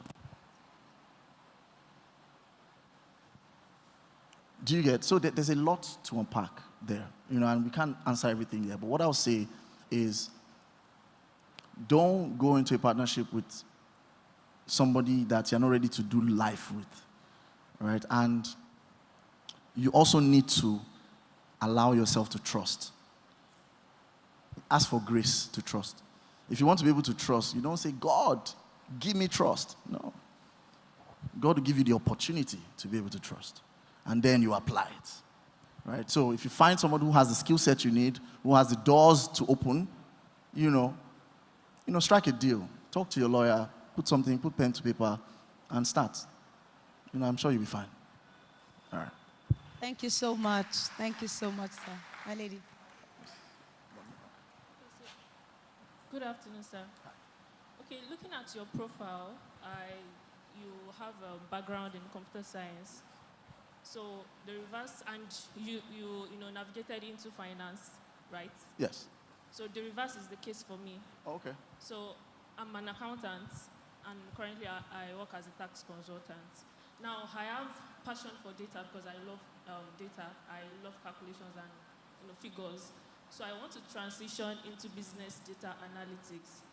So I want to ask, what skill do you think, if you are hiring someone that is into data analytics, what skill would you look out for in that person before you hire, rather than just ordinary reporting, just reporting like the regular? So what skill would be added advantage to that person that would make you, being someone that has a background in data, in all of those, to hire that kind of person? So that's what I want to ask. So I think, again, because I studied computer science, and yes, I found myself in finance, but my core is sales, right? My core is sales. I love to sell. You know, I'm the person that I want to run out there and go and talk about the product. Just give it to me. I'll go and sell it. I promise you I'll bring money back. So when I'm looking for someone to hire, I look for that confidence. I look for the ability to sell yourself. And you are somebody that works with data, right? Data is such an interesting, it's an interesting experience in itself. The fact that you can drill down into something and bring out numbers don't lie, and bring out behavior patterns, and bring out anything. You see, your ability to present that thing to me, I'll look at it too. It's part of being able to sell yourself, right? And I think that goes for any profession, to be honest. As a data analyst, you already have the technical skill set, like you said, without size reporting, right? You can use the tools already. I don't expect you to be a data analyst or scientist and you don't know how to use the tools. I shouldn't be interviewing you for the tools. I think it's a waste of my time. Why do you waste our time if you don't already know the tools? So, yeah, you know, you can do that, you know, with the technical lead on that. But with me, I want to see if you have the confidence to, are you like me? Can you sell yourself? If we say, okay, you're going to present this idea to the entire team, am I going to slip off? Like I said, I told you guys at the beginning, I like ginger. I said it. So in the people that walk around me, you see it all the time. Everybody, if you come to my office, it's like, are you guys playing here? What's going on? What's happening? That's how it is everywhere. So I look for that character in somebody because I know that, I mean, it's not everything, but with that, you can power through the work because sometimes the work can be boring. Sometimes it's mundane. You know, but if you're gingered about yourself and the things that you do and how you do it, you go very far. All right, cool. I hope I was able to help there. Can we put our hands together? Do we have any more questions? All right. Okay. This is the last one. We'll take, this is the last one, guys. Hi. Hello. Hi. Thank you for your session. So, Picky Best has been for 10 years. Yes. And Glory. What are the, you have plans to expand and improve the business. I mean, impact is your core. So, are there, problems that you've encountered in terms of expanding? And how did you go about, facing them? I don't know if you my question. In terms of expanding, what do you mean? You're a business All, owner. yes. You always want to improve your Yes. services. Yes. You've been going on for 10 years. Yes. You are going on for more than 10 years. Yes. So how do you intend to go about dealing with problems when it comes to expanding? Let's say, for example, you want to go across Nigeria, you want to reach Ghana. So how do you go about dealing with these problems? We're in church, not grace, not God. Not God. It's easy to remain small. It's very easy, it's comfortable to remain small. But when you want to expand, when you want to start becoming big, you encounter problems, right? There's a point too that you get to that you'll be like, yeah, let me just go back to just being small. A big part of that is fear, right? But structure helps, right? If you have the right structures in place, you can just replicate it. That's one. Sometimes you need money. You know, if you want to do something nice, right? Maybe you don't need much money. You can do it by yourself. But if you want to change the world with what you're doing, you need money, right? So you need money to also expand. So depending on what you're doing, right? So if you have funds and you have a good structure, a solid structure, you can just replicate it across. Find the right partners, strike the right deals across wherever it is you want to expand. Your structure helps, your money helps, and God will do the rest for you. All right? Thank you very much. Thank you so much, Thank you, guys. Mr. Ayo. Can we celebrate him better than that? We are going to present your award right away. And to do that, I will call on Elder Joshua Okore to present his award. Can we appreciate him till he gets here? Thank you so much, Mr. Ayo. Thank you so much. Thank you. Thank you so much. This is my my brother, he started small. And what he started with is not what he's doing now. He started as a tailor. He's a chartered accountant, left his regular work to start as a tailor, making uniforms. Today, he's into FMCG. So it resonates strongly what you're saying. So please go ahead. Thank you. Thank you. Okay, it's a privilege to present this award to you. Today, one theme that has resonated in all the discussion, right from the initial career fair we had to the speakers, is this issue of showing up. Showing up every day. One of the HR experts said success is a collection of routine. And you also mentioned that, showing up, discipline, and all those things. And I think that's what is the problem we have with this generation. Showing up, whether when it's good or bad, when you feel it or you don't feel it, you show up. Thank you for emphasizing that. Mr. Ayo, Mr. Akintola, thank you for coming. Thank you so much. There's something Covenant does to you guys. And wherever, even if after you have left Covenant for years, it still runs in your blood. It's a part of your DNA. And I see it written all over you. When you quoted the Hebrews, you pretended you didn't know what you were about to say, but you said it, and I know you knew what you were saying. Nobody goes to Covenant and come out without that faith, unbelievable faith in what they can do. Thank you. On behalf of the youth of this church, we present this little award to you for identifying with this church. Thank you so much. We appreciate you, we love you, and we know you will still come again. Yes, yes. Thank you. Thank Thank you very much. you. God bless you, sir. Thank you so much. Thank you, guys. Thank you so much, sir.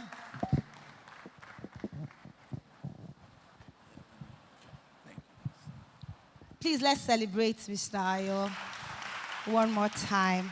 Amazing. Thank you so much, sir, for a powerful session. Right about now, we're going to be celebrating some of our sponsors. Please, as I call their names, just keep clapping until I get to the last person. We want to celebrate IDV Properties for sponsoring Maximum Impact. We are celebrating Mr. Ogbonna Obasi, Mr. Chagozie Mdubisi, Mrs. Chidima Ojo. Please keep clapping. Mrs. Doris Onoha, Miss Martha Emenike, Prince Peter Agu, Mr. Francis Ogbonna. Keep clapping now. Mrs. Olama Kalu, and last but not the least, Mr. John Kalu. We celebrate you. Thank you so much for partnering with this vision. Thank you so much. A round of applause for yourselves. You have been an amazing audience. Okay, to lead us in the next segment is we're going to be having a sax performance by one of our very own sax oracle. Can we put our hands together? Can we please celebrate him till he comes? Let's celebrate him.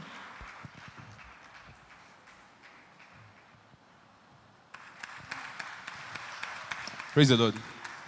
So I'll be playing a song titled Draw Me Close to You. So just sit back and then enjoy.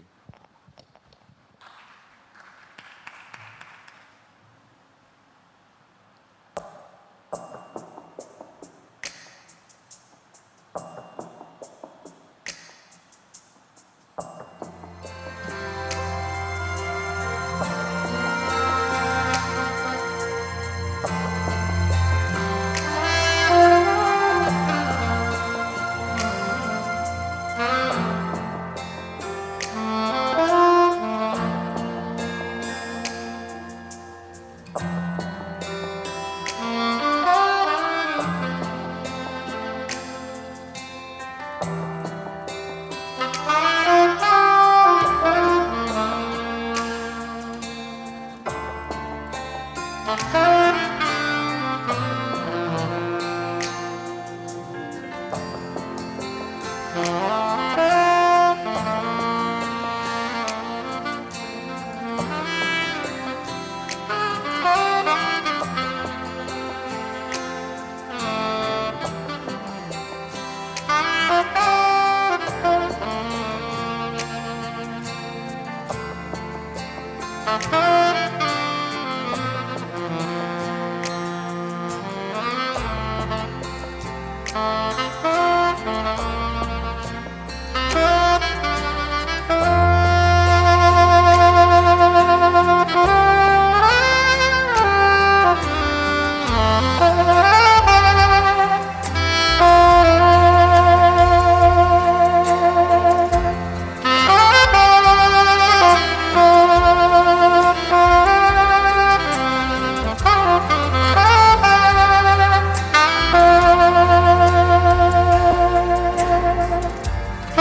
You agree with me that that was so lifting? Can you say hallelujah?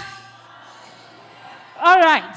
I had to say hallelujah because that was how I felt when I heard the ministration. Thank you so much, Sax Oracle, for that beautiful, beautiful performance. It's so lifting. I mean, it made me feel relaxed, I must say. Thank you so much. Up next, we are having a leadership session, and we are going to be having here on stage someone who has a track record in leadership. We are going to be hearing him speak. We've started with entrepreneurship, career, for the creatives, and now we are going to be wrapping it up with leadership, because if we want to really make impact in the world, we need to be impactful leaders. We need to be remarkable leaders. So to read his citation, I'm going to be bringing up Raf Nwanze. Please let's welcome him to read the citation.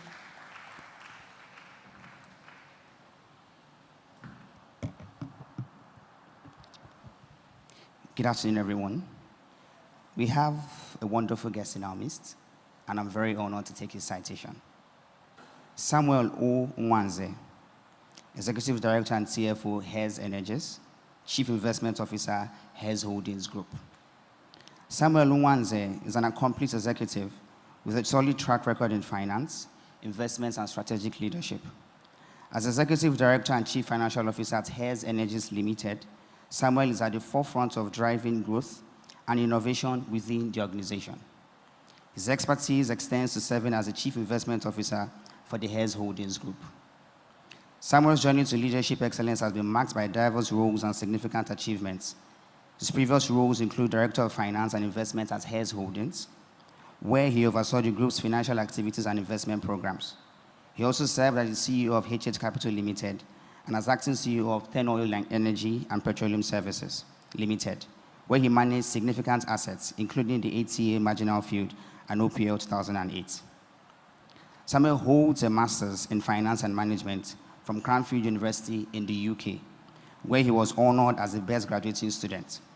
He also holds a professional doctorate in finance from the European International University in France, and is an alumnus of the prestigious institutions, including Harvard Business School, IESC Business School, and the Lagos Business School.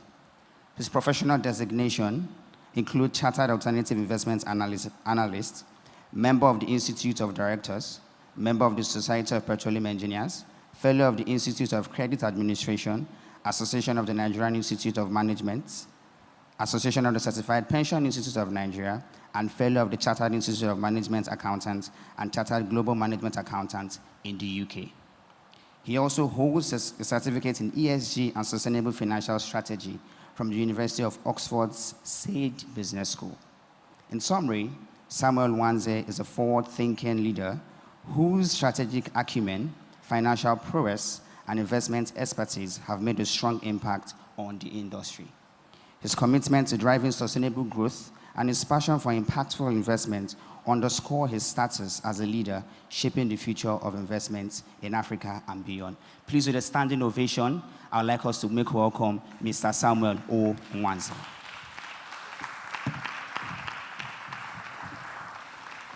Thank you very much. Please, you may be seated. I will try not to take too much time. I guess I have a Q&A as well, yes? Okay, great. So I will speak briefly so we can dwell more on the Q&A. So first of all, let me say a big thank you for the privilege and the honor to be able to speak on this platform. Reverend isn't around. I was going to tell him about 36 years ago, the winner of the best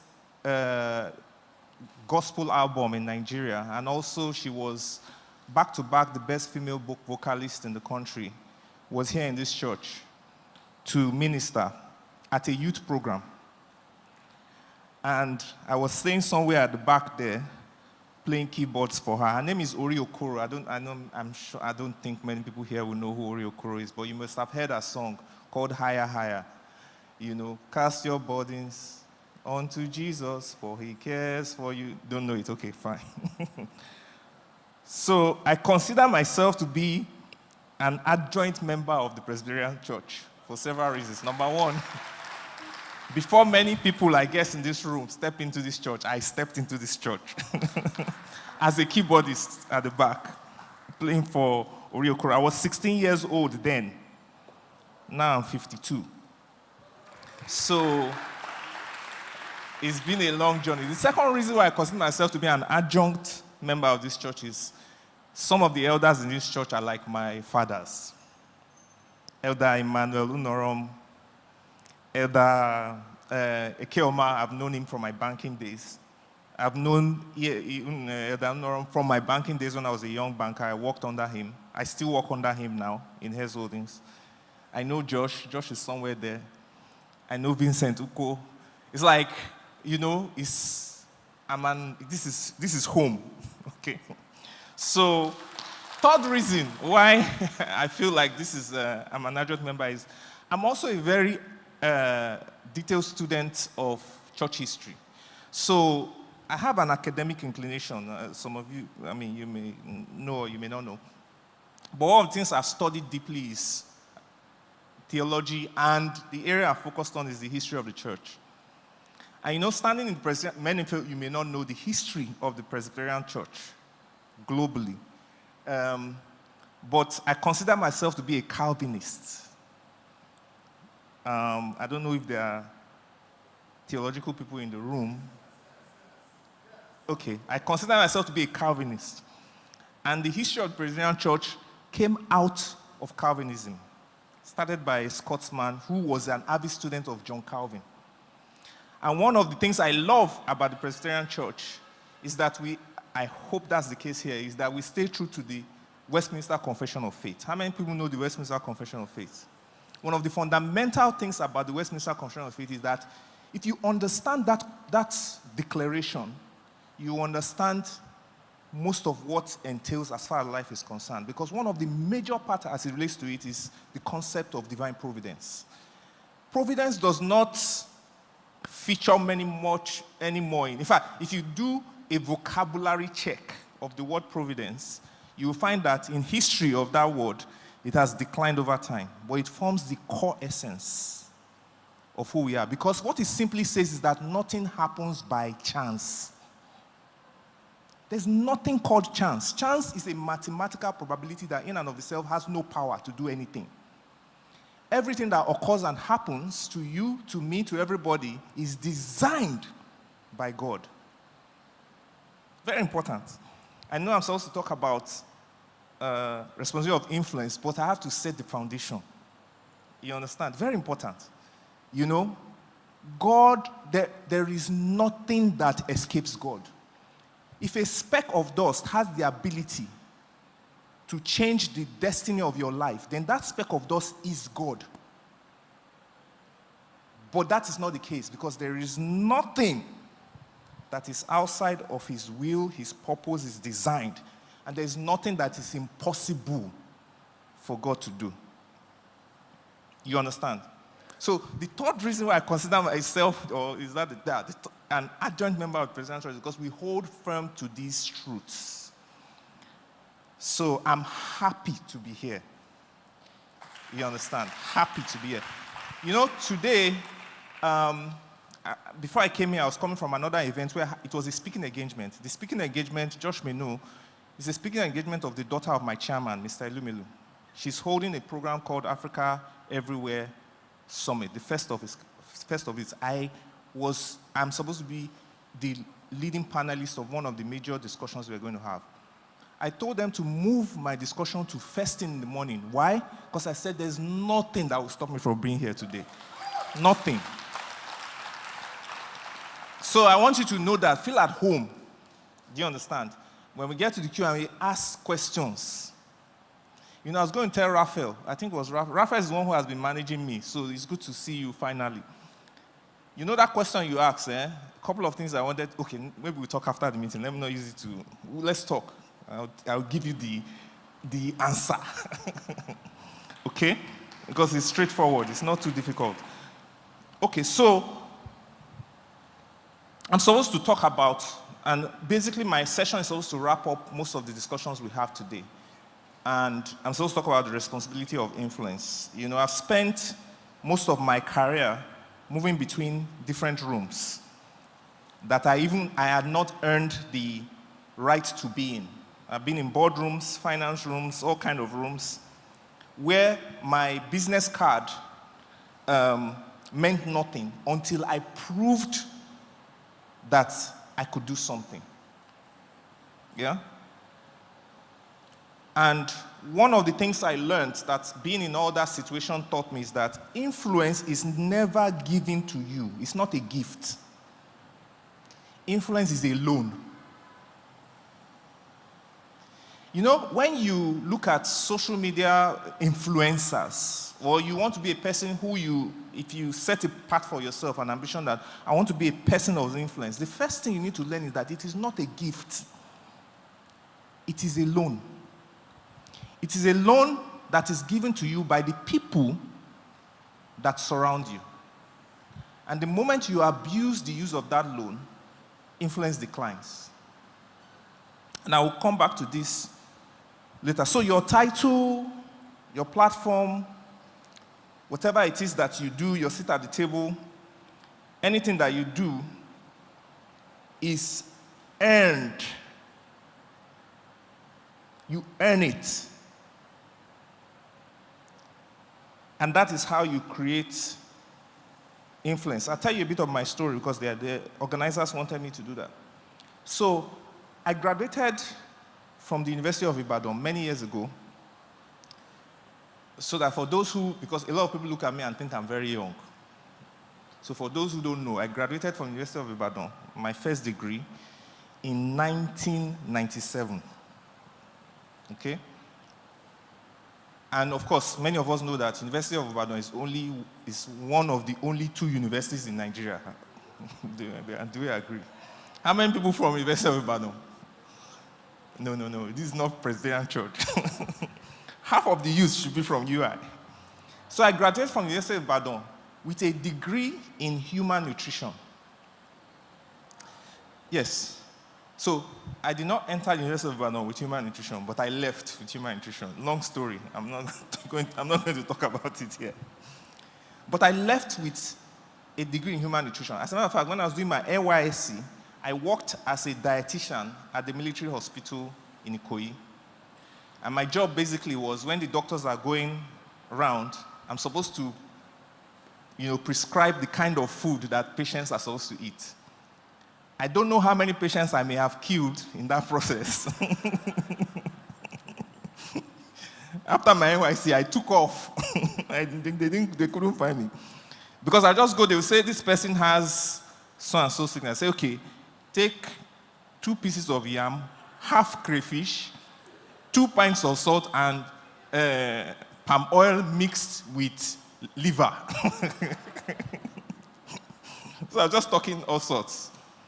Because, even though I went to university to read human nutrition, right from when I was in the university, I had major plans. So, first thing was I told myself I was going to develop myself in 3 areas. Area number 1 was technology.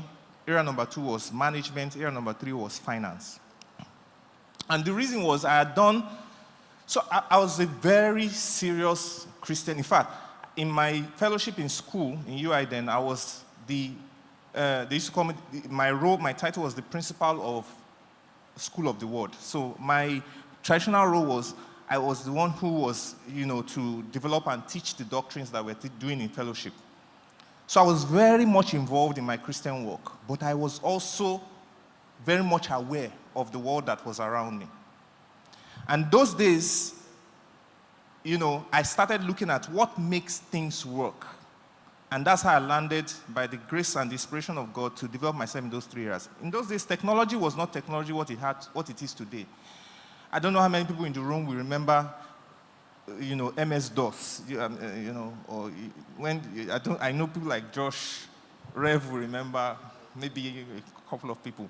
But those days, computers were not as fancy as it is now. It was black screen with green dots. There was no all of those kind of things. So it wasn't as if technology was a trend. But what was clear to me at the time was technology was moving in a particular direction. So as you see me now, people don't know, I don't say it. I'm an Oracle certified database administrator. I'm a Microsoft certified systems engineer. I'm also a microsystems developer. I code from those days, even though the language I code in is Visual Basic and C++, which I guess nobody uses anymore. But they were foundational knowledge for me. Second thing was I developed myself in management. To do that, what I did is after my NYSC, I started targeting management consulting firms. And the reason was I felt that working in a consulting firm will help me understand how businesses function. So I got my first job in a consulting firm, and I got blessed, because I don't like using the word lucky, because luck does not exist, like I said. It doesn't. I was blessed enough to be in a situation where the most senior people in the organization at the time resigned. And as a fresher, I was put in a position where I needed to now handle projects, to lead consulting engagements directly. And what that did for me was I told myself, it made me, put me in a position where I needed to develop myself rapidly. So in the firm, we had a library. I would spend hours reading books. I could finish a book in 2 days. I'm not exaggerating. I would watch videos, Harvard Business Review videos, trying to understand management concepts, how businesses work.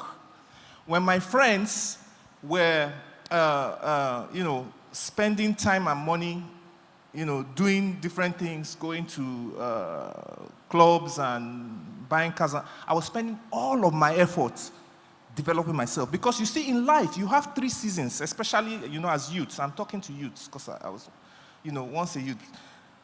There are 3 major seasons when you get to this stage. Season 1 is a foundation season. In your foundation season, what you do is you are planting. You are sowing the seeds that will determine the outcome of your future. It's what we call the formative years of your life.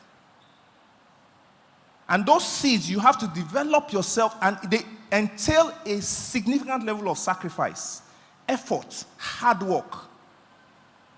The second season is the season of growth. You cannot experience growth in your life, in your career, if you did not build the foundations well. And then the third season is what we call the season of legacy, where you give back or you return back for all that has been invested, that God has put inside of you. So where we are is we are in the foundation stage. And it's the most exciting phase, but also the most difficult phase of your life. Do not follow the crowd that you have out there that are looking for quick solutions or quick money making. It is not the way God designed how we should live. There are principles on how you are supposed to make headway in life contained in Scripture. My father was a preacher. My late father, he was a preacher. And in my house, we are all boys. We are about 6 boys, 1 girl. The girl is the last born. I am number 1, 2, 3, 4. Okay? What my dad used to do then was he used to make us consume, when I say consume, the book of Proverbs. There was a time, maybe not now, that you say anything from Proverbs, I can tell you the chapter and the verse, because we read the book of Proverbs, because my father felt reading that book will instill a certain level of wisdom that will guide your life. I do the same thing for my kids. I will encourage you to do that. One of the core principles you find in Scripture that is important for leadership and influence and for you to make progress in life is hard work. Hard work.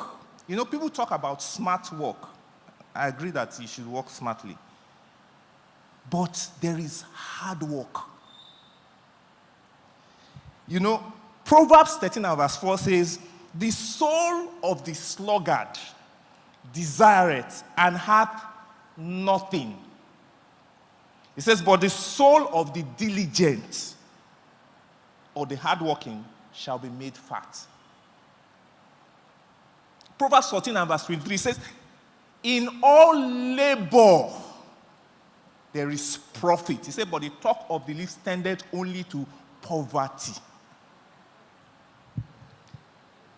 In philosophical concepts, there are things that are called necessary and sufficient conditions. A necessary condition for fire to start is there must be presence of oxygen. There's oxygen in this room and there's no fire because oxygen is not a sufficient condition for fire to start. You understand? A necessary condition for progress in life is hard work. It's not a sufficient condition, but you cannot have progress in life without hard work. Just like you cannot have fire without oxygen. So see hard work as a necessary. Proverbs 22 and verse 29 says, seest thou a man who is diligent in his business? Say, he shall stand before kings and not mean men. One of my father's favorite scriptures, this is what he used to wake up as, it was Proverbs 6. He said, go to the ant, thou sluggard, consider her ways and be wise. You know, you should read these things. Scripture is very interesting, and they are a guide to life, you know. So the first fundamental thing, because I'm talking to believers, is that if you are ever going to experience influence, if you are ever going to be somebody of influence, you must anchor yourself in Scripture and understand the principles that God has put there for you to make headway in life. You cannot joke with it. You know, when you see people who are not born again, who are successful, go and read the principles they apply. They are biblical. I remember I was when I was doing my program in Harvard, my current pastor, who is a partner in Deloitte, Tope Aladenusi, also had done the program. And when he finished the program before me, and we were talking one time, and we were looking at all the things we learned, and we discovered that, you know, a lot of these management principles and concepts that they're teaching, you can find in Scripture. There is nothing new that God has not already revealed to us. So, influence is earned because it's a loan. It is not a gift. It does not belong to you. It is given to you from the concept of being a loan. And when you don't work it, you lose it. There's a scripture I love very much. You know, as a believer, one of the things I would like to hear when I finish my journey in this world and I go to heaven is the same kind of things that you see in Matthew chapter 25, 21 to 23. Well done, thou good and faithful servant. So because that is a desire of mine, when I was much younger, I went back to study, why did the master say to this guy, well done? What did he do? And if you read that scripture, you find that what happened was the master gave something or gave things to different people. And the one who took what the master gave and used it for productivity and growth and progress, who worked with it, was the man who that statement was made to. And not just that, the ones that did not achieve did not do anything with what they were given, it was taken from them and given to that guy. And those people were called wicked. That's what the Bible says. It calls them wicked. So the first thing you need to learn is that everything you have is given to you. You are a steward. There is nobody on earth that does not have anything that he is given. Nobody. As you are sitting here, you are a brother to somebody. You are a neighbor to somebody. Some people are fathers, you have children. You will have one talent, you may not have one talent. There is something in your life that puts you in a position of responsibility. And the way you make progress in life is when you take that one that God has given you as something of responsibility and you use it for productivity and growth. Your aim and effort is to be the best brother in the world, to be the best father in the world, to be the best husband in the world, to be the best cousin in the world, to be the best neighbor in the world. As you apply that stewardship, or you take serious that stewardship that God has given you, you make progress. You know, people try to teach, when they tell people to come and teach about principles of success and all that, people try to give you formulas. It's not difficult. To make headway in life is not difficult. It's simply taking whatever you have now, whether you are a student or whatever it is, whatever position, you are in that position because God put you there. You were born in Nigeria not by sufferhead people swearing for your family in the village. It was designed by God. He has a reason why you were not given birth to in America. He has a reason why you are sitting here now. So you start from where God has given you, and you treat it with utmost faithfulness. The total concept of stewardship. And I'll end with this so we can go into questions. The last thing I wanted to say is,